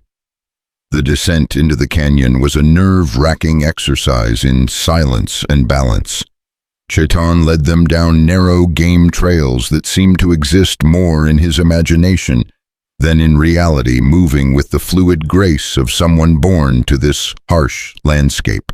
Martinez and Morgan followed as best they could, their boots occasionally sending small stones rattling into the depths below. As they drew closer to the raiders' camp, the sounds of casual conversation drifted up to them. Men discussing their next target, arguing over the division of stolen goods, making crude jokes about the families they had terrorized. The casual brutality in their voices made Martinez's jaw clench with anger. "There," Chaitton whispered, pointing to a cluster of men around a cook fire. "The big one with the scar that is the leader you seek." Jake Coulter was exactly what Abigail would have expected from the stories she'd heard, a large, brutal-looking man with cold eyes, and the kind of casual cruelty that made him dangerous to everyone around him. He was discussing plans for another raid, this one targeting a family settlement near the Mexican border. Tomorrow night, Coulter was saying to his assembled men, "The Esperanza place. Old man's got a pretty daughter and a strong box full of silver. We take both leave the Apache calling cards and disappear into Mexico before anyone knows what happened." "What about that Apache who's been helping the law?" one of the younger raiders asked. "Word is, he can track a ghost through solid rock." Coulter spat into the fire, sending up a hiss of steam. "One Indian don't scare me," he growled. "Apache or not, he bleeds just like any other man. We run into him, we put him down permanent." Chaitton's hand tightened on his tomahawk, but Martinez placed a restraining hand on his arm. They had heard enough to confirm the raiders' guilt and their plans for future attacks. Now they needed to get back to the rest of the posse and plan their assault. The climb back up the canyon wall was even more treacherous than the descent, with loose rock and crumbling ledges threatening to send them tumbling into the abyss. But Chaitton's knowledge of the terrain proved invaluable, guiding them safely back to where Tucker and the other deputies waited with the horses. "Well," Tucker demanded as they reached the top. "It's them," Martinez confirmed. "Jake Coulter and his gang planning another raid for tomorrow night. We've got them dead to rights." "So what's the plan?" Morgan asked. Martinez looked to Chaitton, acknowledging the Apache warrior's expertise in matters of strategy and terrain. "What do you recommend?" "We wait until before dawn," Chaitton said without hesitation. "They will be sleeping off tonight's drinking guards, will be tired and careless. We come down the canyon from 3 directions, cut off their escape routes, and force them to surrender or fight where they cannot run. And if they choose to fight, then we end this permanently," Chaitton replied grimly. "But we give them the chance to surrender first. That is the difference between justice and murder." They spent the rest of the day preparing for the assault, checking weapons and discussing tactics. As the sun began to set, painting the sky in shades of orange and purple, Martinez took Chaitton aside for a private conversation. "I want you to know," the sheriff said quietly, "that I was wrong about you, about your people generally. I let prejudice cloud my judgment, and I'm grateful for this chance to see things more clearly. And I have learned that not all white lawmen are enemies of the Apache," Chaitton replied. "Perhaps there is hope for understanding between our peoples after all." "What will you tell Gray Fox and the others when you return?" Martinez asked. "How will you explain this cooperation?" Chaitton was quiet for a moment, staring out at the vast landscape that had shaped both their peoples in different ways. "I will tell them that justice serves everyone," he said finally.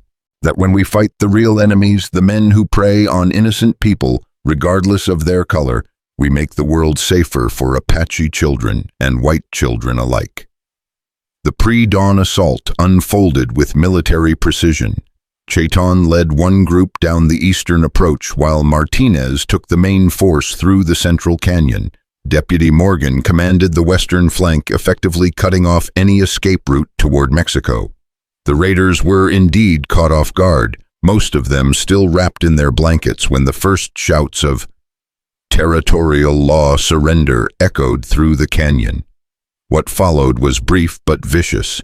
Some of Coulter's men tried to fight their way out, while others threw down their weapons and begged for mercy. Jake Coulter himself made a desperate break for freedom, spurring his horse up a narrow trail that Chaitton had deliberately left unguarded. But the Apache warrior was waiting for him at the top of the trail, tomahawk in hand, and vengeance burning in his dark eyes.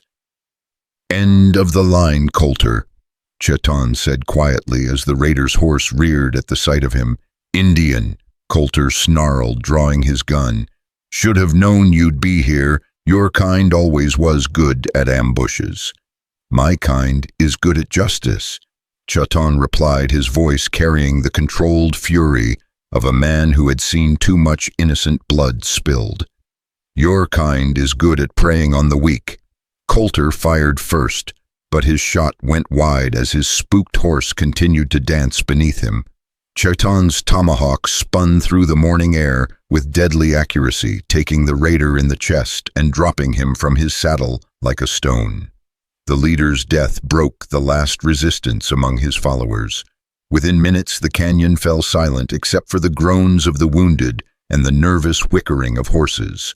7 raiders were dead, 5 were wounded but alive, and the reign of terror that had plagued the territory was finally over. As the posse rounded up the survivors and gathered evidence of their crimes, Chaitton stood apart from the celebration, his thoughts turned inward. He had killed again, taken human life in service of what he believed was justice. But he felt no satisfaction in the act, only a grim sense of necessity fulfilled. "Regrets?" Martinez asked, approaching him with obvious respect. "Always," Chaitton replied honestly. "Taking life should never be easy, even when it is necessary. The moment it becomes easy is the moment you lose your humanity." "That's the difference between you and them," Martinez observed, gesturing toward the captured raiders. "They enjoyed the killing.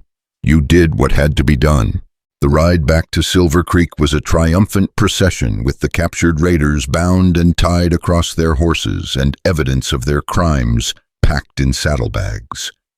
Word of the successful hunt spread quickly through the territory, and by the time they reached town, crowds had gathered to see the end of the men who had terrorized so many families. But Abigail wasn't among the crowd waiting in the town square. She was at home tending to her sheep and trying not to think about all the things that could have gone wrong during the hunt. When she finally heard the sound of approaching horses, her heart leaped with relief and fear in equal measure. Chaitton dismounted slowly, exhaustion evident in every line of his body, but he was alive, unhurt, and wearing the expression of a man who had done his duty without compromise. She ran to him without caring who might see, throwing her arms around him in a fierce embrace that spoke of all the worry and love she hadn't been able to express. "It's done," she asked, her face buried against his chest. "It's done." He confirmed, his arms tightening around her. "The raiders are dead or captured. The territory is safe. And you are you. I am whole," Chaitton said quietly. "Changed, perhaps, but whole." They were interrupted by the arrival of Sheriff Martinez and his remaining deputies, accompanied by several townspeople who had ridden out to witness the return of the successful posse.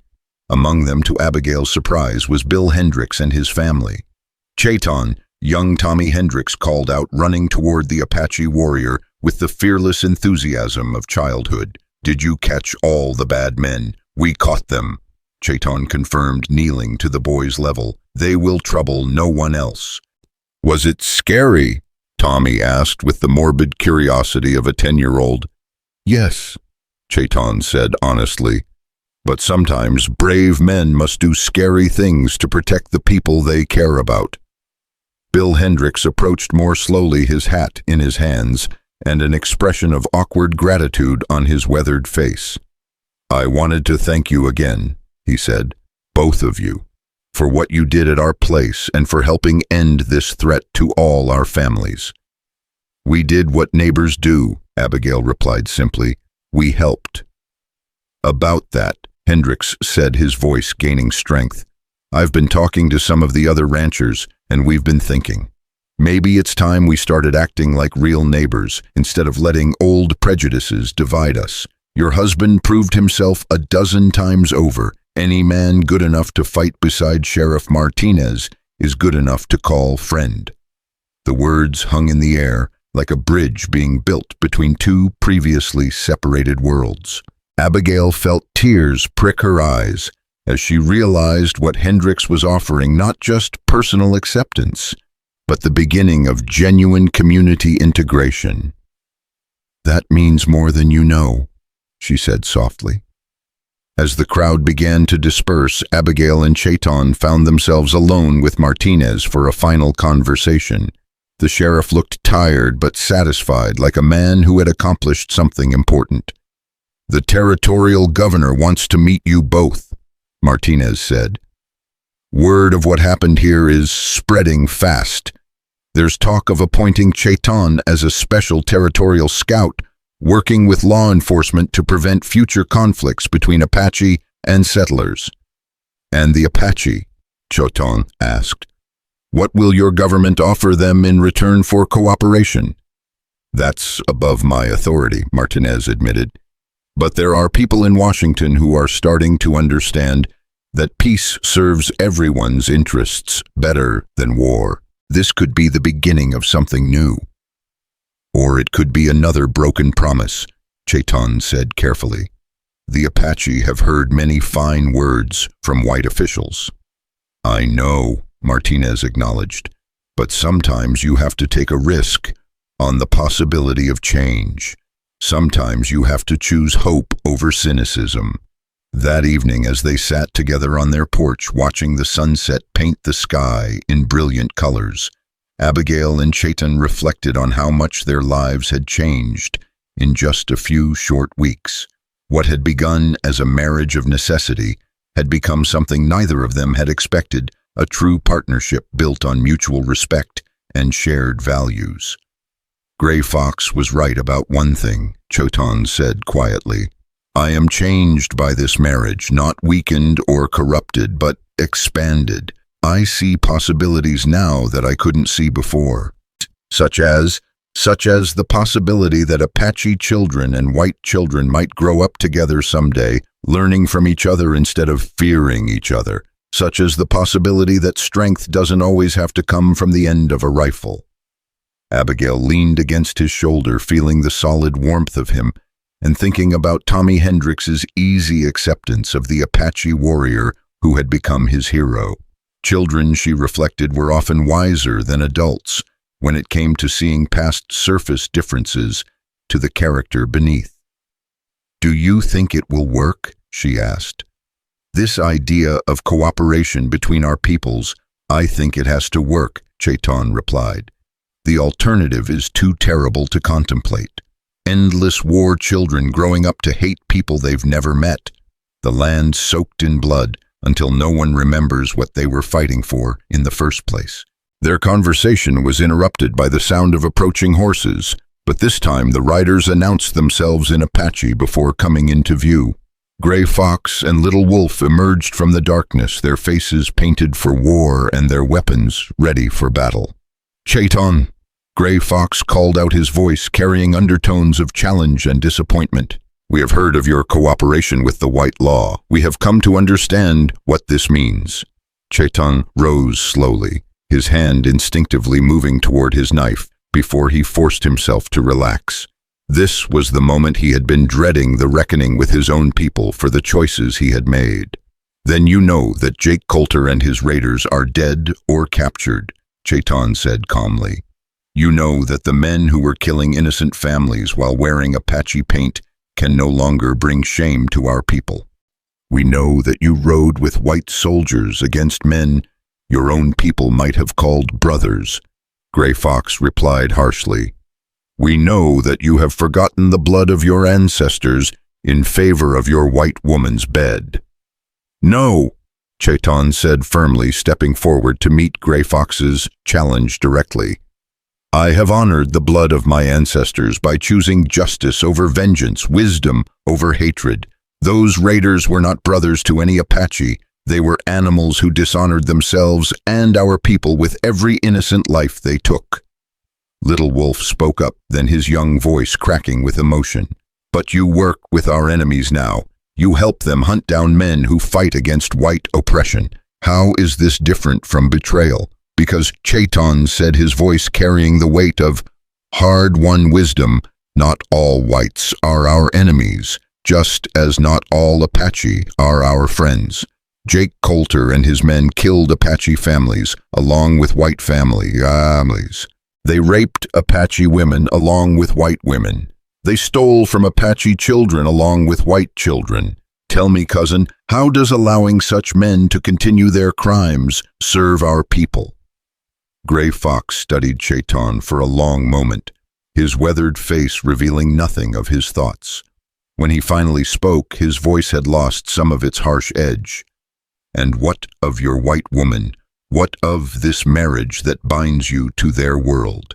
This marriage binds me to honor, Chaitton replied, to a woman who faced down raiders with a rifle, who stood beside me against enemies of both our peoples, who has opened her home to Apache children who might need shelter and her supplies to Apache families who might need food. Judge her by her actions, not by the color of her skin. Pretty words, Gray Fox said, but words are wind. What proof can you offer that this cooperation serves Apache interests? In response, Chaitton reached into his saddlebags and withdrew a leather pouch that clinked with the sound of silver coins. The territorial government has paid a reward for the capture of Coulter's gang, he said, offering the pouch to Gray Fox. $500 in silver. I give it to you for the widows and orphans of our people. Gray Fox accepted the pouch with obvious surprise, feeling its weight with careful fingers. $500 was more money than most Apache families saw in a year, enough to buy food, medicine, and supplies that could mean the difference between survival and starvation for dozens of people. This is unexpected, Gray Fox admitted. There will be more, Chaitton said. If the Apache work with territorial law to keep the peace, there will be reward, supplies, recognition, not charity but payment for services rendered. We become partners rather than enemies. Little Wolf looked confused, torn between the hatred he had been taught and the practical benefits his cousin was describing. But what of our pride? What of our independence? What good is pride to a starving child? Chaitton asked gently. What good is independence to a people who are slowly dying from isolation and poverty? I do not ask you to surrender your Apache identity, cousin. I ask you to consider that survival sometimes requires adaptation. The conversation continued for more than an hour, with Gray Fox and Little Wolf questioning every aspect of Chaitton's cooperation with the territorial authorities. But gradually, as Chaitton explained the practical benefits of peace and partnership, their hostility began to give way to cautious interest. Finally, Gray Fox stood and faced Abigail directly. White woman, he said formally, my nephew claims that you are friend to the Apache. What proof can you offer of this friendship? Abigail rose to meet his challenge, drawing herself up to her full height and meeting his gaze without flinching. The proof is in my actions, not my words, she said clearly. When Apache families need food, they will find it here. When Apache children need shelter, they will find it here. When Apache warriors need information about white settlements or white plans, they will find it here. I ask for nothing in return except the chance to prove that whites and Apache can live in peace.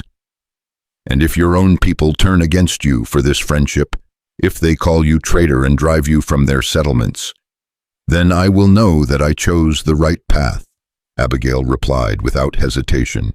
I would rather be an outcast with honor than accepted with shame. Gray Fox studied her for a long moment, then nodded slowly. You speak like a warrior, he said, and there was respect in his voice. Perhaps my nephew chose more wisely than I thought. As the Apache warriors prepared to leave, Gray Fox turned back to Chaitton one final time. The path you have chosen is difficult, he warned. You will have enemies among both peoples. But if you can make it work, if you can build this bridge between Apache and white, then perhaps our children will inherit a better world than the one we have known." "That is all any of us can hope for," Chaitton replied. "A better world for our children." After Gray Fox and Little Wolf rode away, Abigail and Chaitton stood together in the darkness, listening to the night sounds of the desert and thinking about the enormous responsibility they had taken upon themselves. They were no longer just a married couple trying to make a life together. They had become symbols of hope for a peaceful future between two peoples who had known nothing but conflict for generations. "No pressure," Abigail said wryly, trying to lighten the mood. "None at all," Chaitton agreed with the hint of a smile.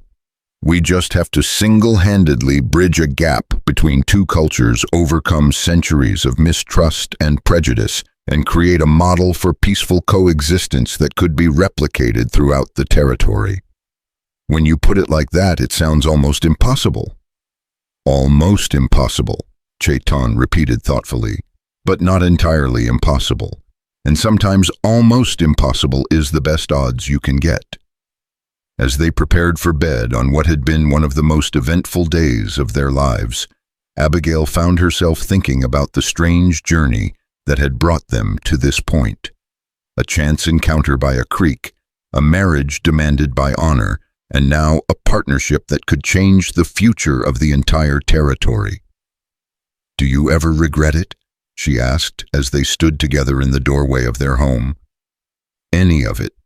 Chaitton considered the question seriously, as he considered all important questions. "I regret the pain our choices have caused others," he said finally. "I regret the suspicion and hostility we have faced, but I do not regret the choices themselves. They were the right choices made for the right reasons. Even if they lead to more hardship, even if this peace we're trying to build falls apart. Even then," Chaitton said firmly, "because the alternative is to accept that hatred and fear must always win, that people can never rise above the prejudices they were born into. I refuse to accept that." As they settled into their separate sleeping areas for another night of this strange honor-bound marriage, Abigail reflected on how much had changed since that first awkward evening when they had shared a roof as virtual strangers. They were still learning about each other, still building the foundation of trust and understanding that would either sustain them through the challenges ahead or prove insufficient to the task. But tonight, for the first time since their wedding, she found herself hoping that this marriage of necessity might somehow become something more. Not because honor demanded it, but because the man sleeping in the next room had proven himself to be everything her father had taught her to respect. In another human being, courageous, honorable, and willing to risk everything for the sake of justice. The thought should have frightened her, but instead it filled her with a warmth that had nothing to do with the desert heat and everything to do with the growing certainty that she had found in the most unlikely circumstances the one person in the world who truly understood what it meant to stand for something greater than oneself. Tomorrow would bring new challenges, new tests of the fragile alliance they were trying to build between their peoples.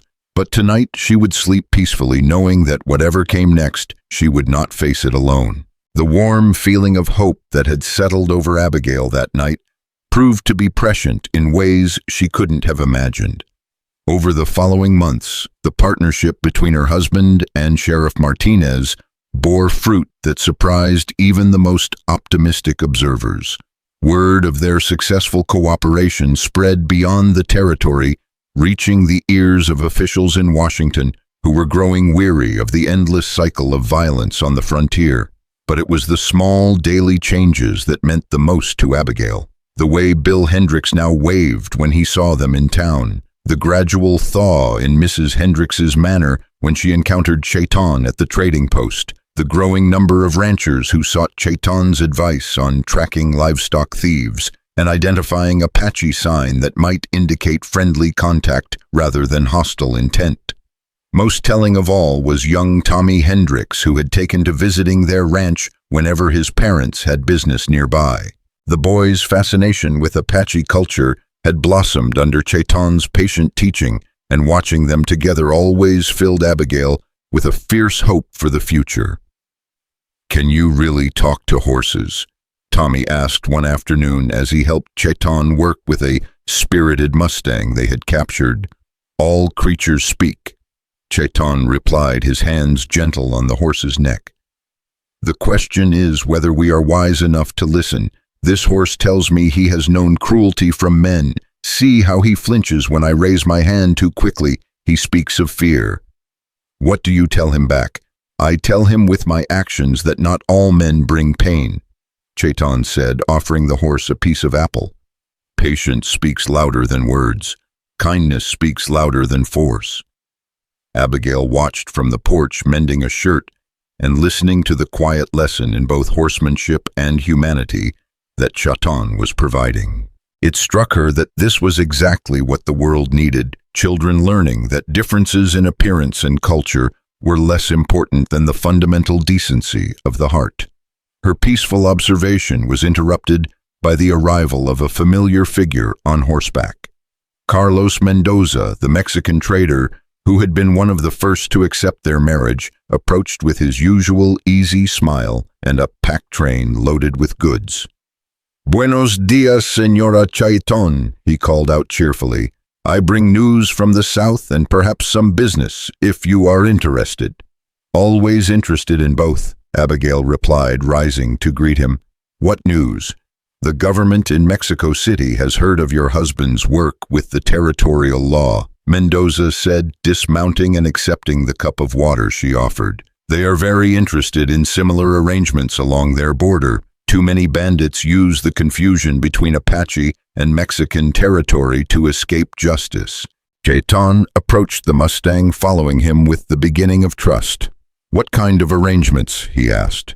"Coordination," Mendoza explained. "Information sharing. Pursuit of criminals across borders when necessary. The Mexican authorities would pay well for someone with your skills and your unique position between the worlds." The offer was tempting, representing not just additional income, but an expansion of the model they were building.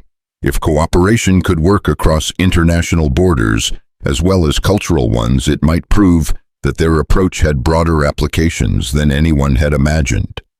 "I would need to discuss this with Sheriff Martinez," Chaitton said carefully, "and with my wife. Such work would mean more time away from the ranch. And more danger," Abigail added, though she tried to keep the concern out of her voice. The success of their partnership had already attracted attention from less savory quarters men who profited from the chaos of frontier lawlessness and saw Chaitton's effectiveness as a threat to their operations. "All worthwhile work carries risk," Mendoza acknowledged. "But the rewards—" He gestured toward Tommy, who was now attempting to approach the Mustang with Chaitton's careful coaching.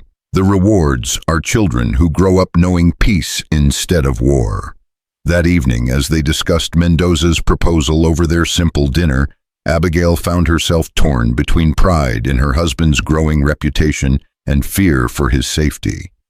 The work was important, vital even, but it also made him a target for every criminal element in the territory.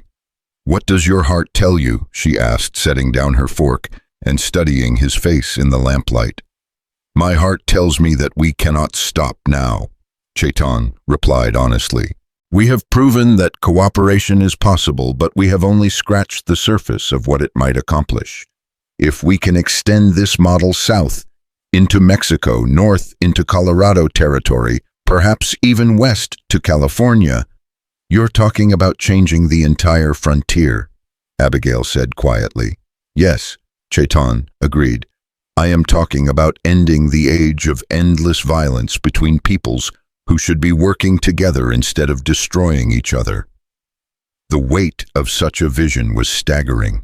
What had begun as a marriage of convenience was evolving into something that could reshape the relationship between cultures across the entire American West. It was both inspiring and terrifying. Their conversation was interrupted by a commotion outside, the sound of multiple horses arriving at speed, voices raised in urgent discussion. Through the window, Abigail could see the unmistakable silhouette of Sheriff Martinez, accompanied by several riders she didn't recognize. "Trouble," Chaitton said, grimly rising and reaching for his weapons. They stepped onto the porch together to find Martinez dismounting with obvious urgency. His companions were clearly federal officials. Their expensive clothes and officious manner marked them as men from Washington who weren't accustomed to frontier living. "Mrs. Chaitton," Martinez said formally. "I apologize for the late hour, but these gentlemen have traveled a long way to speak with you both." The lead official, a thin man with steel-gray hair and intelligent eyes, stepped forward with the bearing of someone accustomed to command. "I'm Assistant Secretary Harwick from the Bureau of Indian Affairs," he said. "I've come to discuss a proposal that could benefit everyone involved." Abigail felt a chill of apprehension. In her experience, when government officials used phrases like "benefit everyone involved," it usually meant that someone was about to get the worst end of a bargain. "What kind of proposal?" Chaitton asked, his voice carefully neutral. "The kind that recognizes the valuable work you've been doing and offers to expand it on a much larger scale," Harwick replied smoothly. "The president himself has taken notice of your success in bridging the gap between Apache and white interests. He's prepared to offer you a formal position as special agent for territorial pacification with authority to operate across state and territorial boundaries." "And what would such a position require?" Abigail asked, stepping closer to her husband. "Travel primarily," Harwick said. "There are Apache groups throughout Arizona, New Mexico, and parts of Texas who could benefit from Chaitton's example. Communities where the old patterns of violence and mistrust could be replaced with the kind of cooperation you've pioneered here." It sounded noble, even inspiring, but Abigail had heard enough political speeches to recognize when important details were being left unsaid. "What aren't you telling us?" she asked bluntly. Harwick's smile became slightly strained. "I beg your pardon. Government men don't travel hundreds of miles to offer jobs unless there's more to the story," Abigail pressed. "What's the real situation? What's happened that makes our little experiment here so suddenly important to Washington?" Martinez shifted uncomfortably, and Abigail knew her suspicions were justified. "Tell them, Secretary," the sheriff said quietly. "They deserve to know what they'd be walking into." Harwick sighed, the political mask slipping to reveal genuine concern beneath. "There's been an uprising in New Mexico territory," he admitted. "A war chief named Victorio has united several Apache bands in open rebellion against the reservation system. They've killed dozens of settlers, burned homesteads, and disappeared into the mountains where conventional military forces can't follow them." "And you want Chaitton to help you hunt down his own people?" Abigail said coldly. "No," Harwick said quickly. "We want him to help us find a peaceful solution before this spreads to other territories. Victorio is charismatic, respected among the Apache. If he can convince other groups to join his rebellion, we could be looking at a war that makes the previous conflicts seem like minor skirmishes." Chaitton had been listening in silence, his face revealing nothing of his thoughts. When he finally spoke, his voice carried the weight of a man grappling with an impossible choice. "What does Victorio want?" he asked. "The impossible," Harwick replied. "Complete withdrawal of white settlers from traditional Apache lands. An end to the reservation system, essentially a return to the way things were 50 years ago. And what does the government offer in return for peace? Better conditions on the existing reservations, increased food allocations, some autonomy in internal governance, recognition of certain traditional hunting rights." Chaitton was quiet for a long moment, staring out at the desert landscape that had shaped both their peoples in different ways. "The government offers crumbs," he said finally. "Victorio demands the whole loaf. Neither position allows for compromise." "Which is why we need someone like you," Harwick pressed. "Someone who understands both worlds, who can find the middle ground that preserves peace without destroying legitimate interests on either side." "And if I refuse," Chaitton asked, "then good men on both sides will die needlessly," Harwick said bluntly, "and eventually the government will win through sheer numbers and superior firepower, but the cost in blood and treasure will be enormous." Abigail felt the weight of the moment pressing down on them like a physical force. This was the logical extension of everything they had been building toward, but it was also potentially the end of the peaceful life they had been creating together. If Chaitton accepted this position, he would be away for months at a time, operating in hostile territory where a single mistake could cost him his life. "I need time to consider this," Chaitton said finally. "Of course," Harwick agreed, "but time is a luxury we don't have much of. Victorio grows stronger every day, and winter is coming. If we can't reach an agreement before the spring fighting season begins, a lot of people are going to die." After the officials left, promising to return in 3 days for Chaitton's answer, Abigail and her husband sat together on their porch in heavy silence. The weight of the decision before them seemed to press down like the desert heat, making it hard to breathe. "What are you thinking?" Abigail asked finally. "I am thinking that this is what we always knew would come," Chaitton replied quietly. "The moment when our private choices would have public consequences, when the bridge we built between our two worlds would either prove strong enough to support something larger or collapse under the weight of expectations. And if it collapses, if this assignment in New Mexico ends badly, then everything we have worked for dies with it," Chaitton said honestly.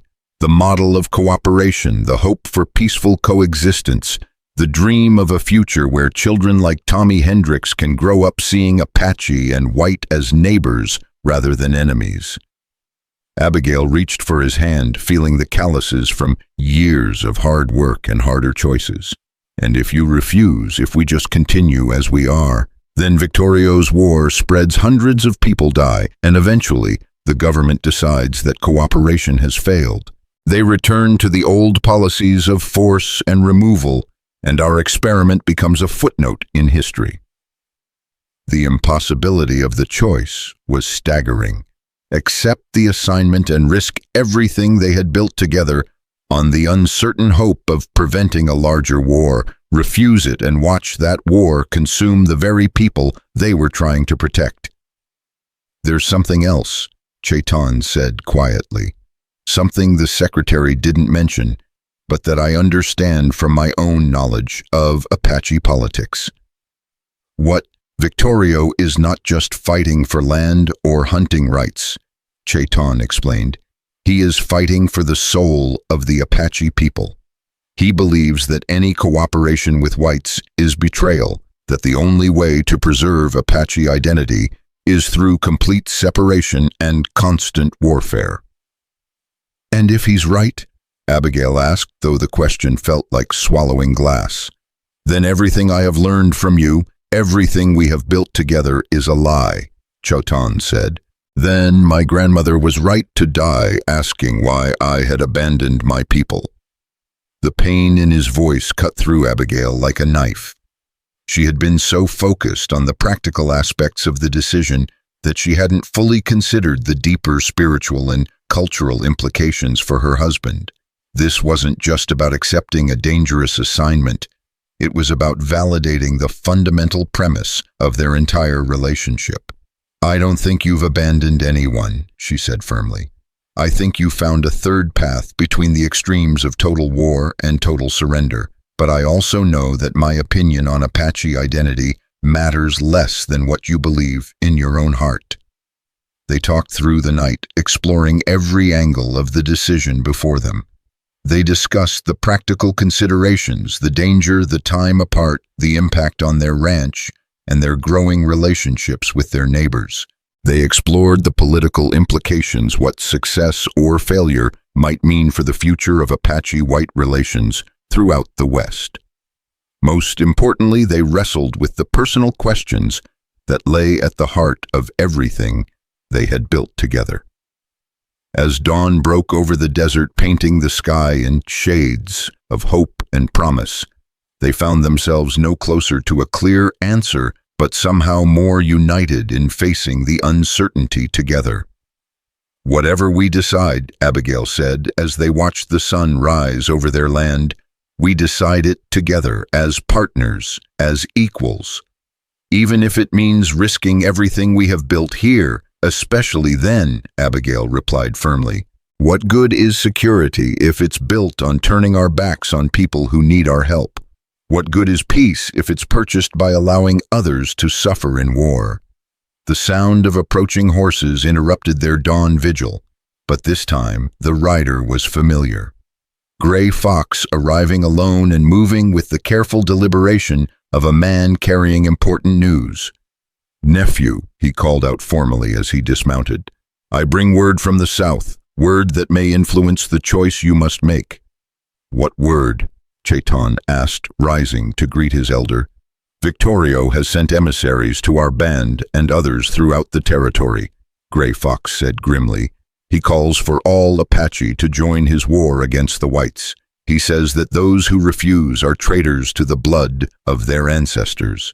"And how have our people responded?" "With confusion," Gray Fox admitted. "The young warriors are eager for the glory of battle. The mothers and elders remember the cost of previous wars. The band is divided, with some calling for war and others for peace." "And you?" Chaitton asked. "What do you counsel?" Gray Fox was quiet for a long moment, his weathered face reflecting the weight of leadership and the burden of impossible choices. "I counsel wisdom," he said finally. "I have seen the fruits of your cooperation with the white law. I have seen Apache children fed with the silver you earned working with Sheriff Martinez. I have seen white families like the Hendricks learn to see Apache as human beings rather than monsters. But I have also seen the reservation where they would pen us like cattle," Gray Fox continued. "I have seen the broken promises, the corrupt agents who steal food from Apache children to line their own pockets. I understand why Victorio chooses war over such a peace." The complexity of the situation was staggering. Victorio wasn't simply a war chief seeking glory. He was a leader trying to preserve his people's dignity and identity in the face of policies that seemed designed to destroy both. But his chosen method of resistance threatened to undo all the progress that had been made toward genuine cooperation and understanding. "There must be another way," Abigail said quietly. "Some path between surrender and war." "Perhaps," Gray Fox said, looking at her with something that might have been respect, "but it would require courage from both sides. It would require whites to offer more than reservations and broken promises, and Apache to trust that cooperation does not mean surrender." "What if we could arrange a meeting?" Chaitton asked suddenly.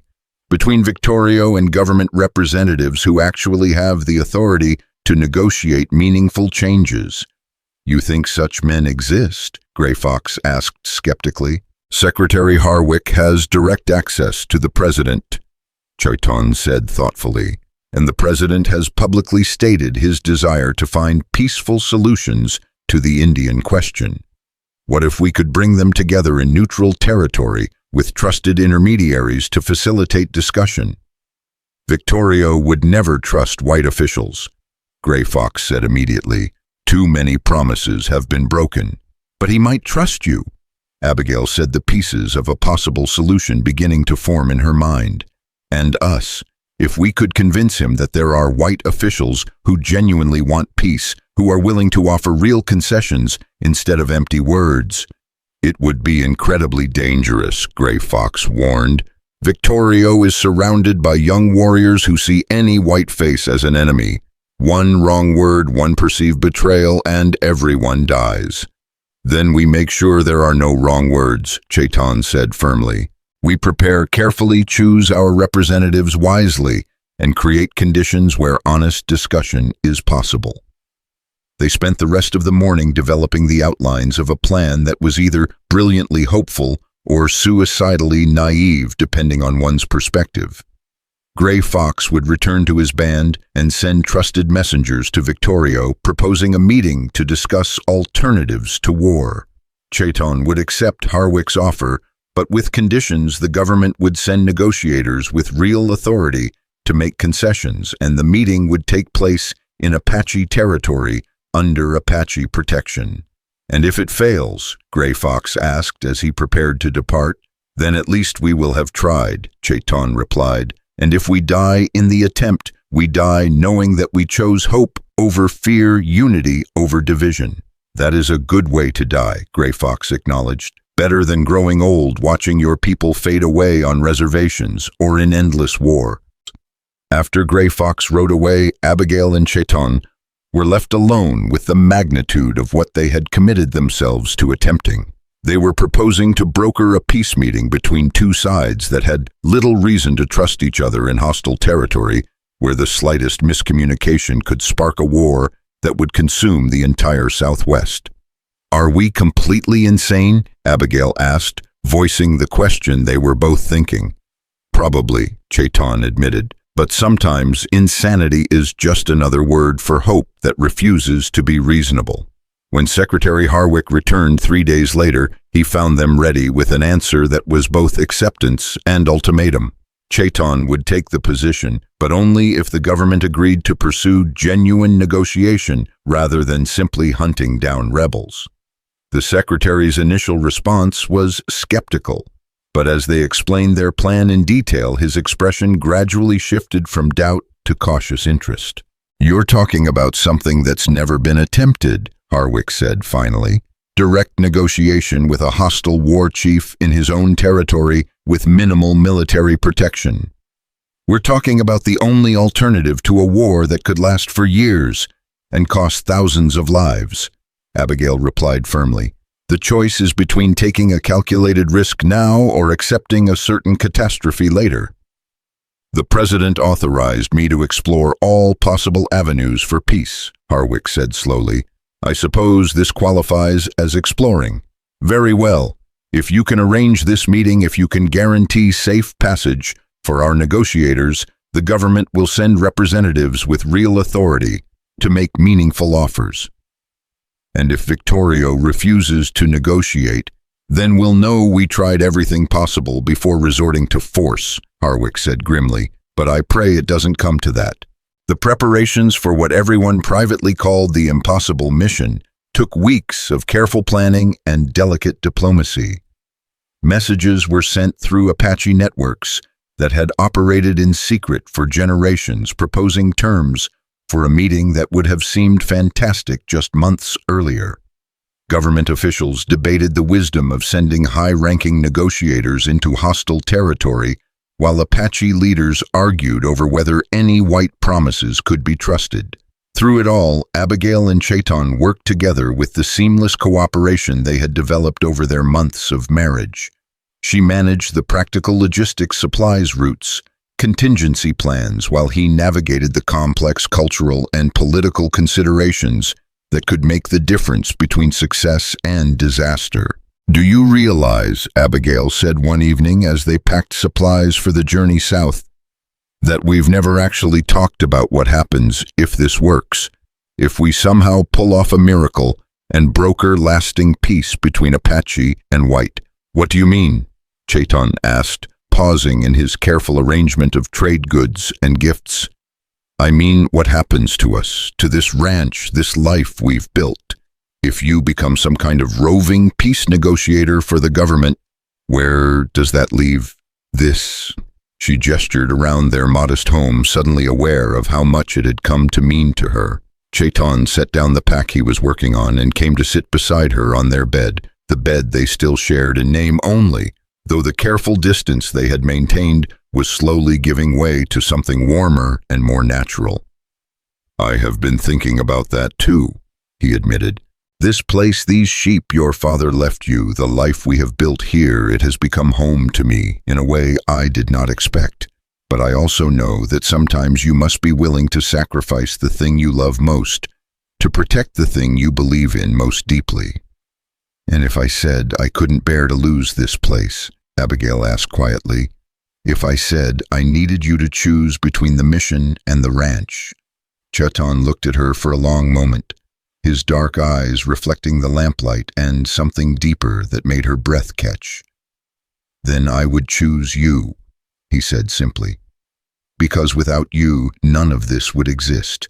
Without you, I would still be a warrior with nothing to fight for, except old hatred and older pain." The words hung between them like a bridge being built from hope and honesty. For the first time since their hasty wedding under the cottonwood tree, Abigail felt the possibility that their marriage of convenience might become something else entirely, something chosen rather than imposed, something born of love rather than honor. "Chaitton," she began, but he held up a hand to stop her. "Do not speak of love," he said gently. "Not yet, not until we know whether we will survive what lies ahead. It would be cruel to discover such feelings, only to lose them to violence or failure."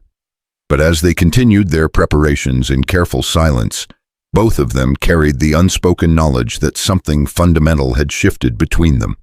What had begun as duty was becoming devotion, and what had started as cooperation was evolving into something that felt very much like the love they were both too afraid to name. The morning of their departure dawned clear and cold, with winter's first hint in the desert air. As they loaded their horses and said goodbye to the sheep that had brought them together, Abigail felt the weight of history settling on her shoulders. They were riding toward a meeting that could change the future of the American West, or toward a confrontation that could end everything they had worked to build. "Ready?" Chaitton asked, checking his weapons one final time. "No," Abigail said honestly, "but let's go anyway." As they rode south toward the unknown, leaving behind the safety of their ranch and the life they had created together, both of them carried the same fierce hope that had sustained them through every challenge they had faced. Whatever lay ahead, success or failure, peace or war, life or death, they would face it together as partners in the truest sense of the word. The bridge they had built between their two worlds was about to face its ultimate test, and somewhere in the desert ahead, Victoria waited with the power to decide whether that bridge would stand or fall.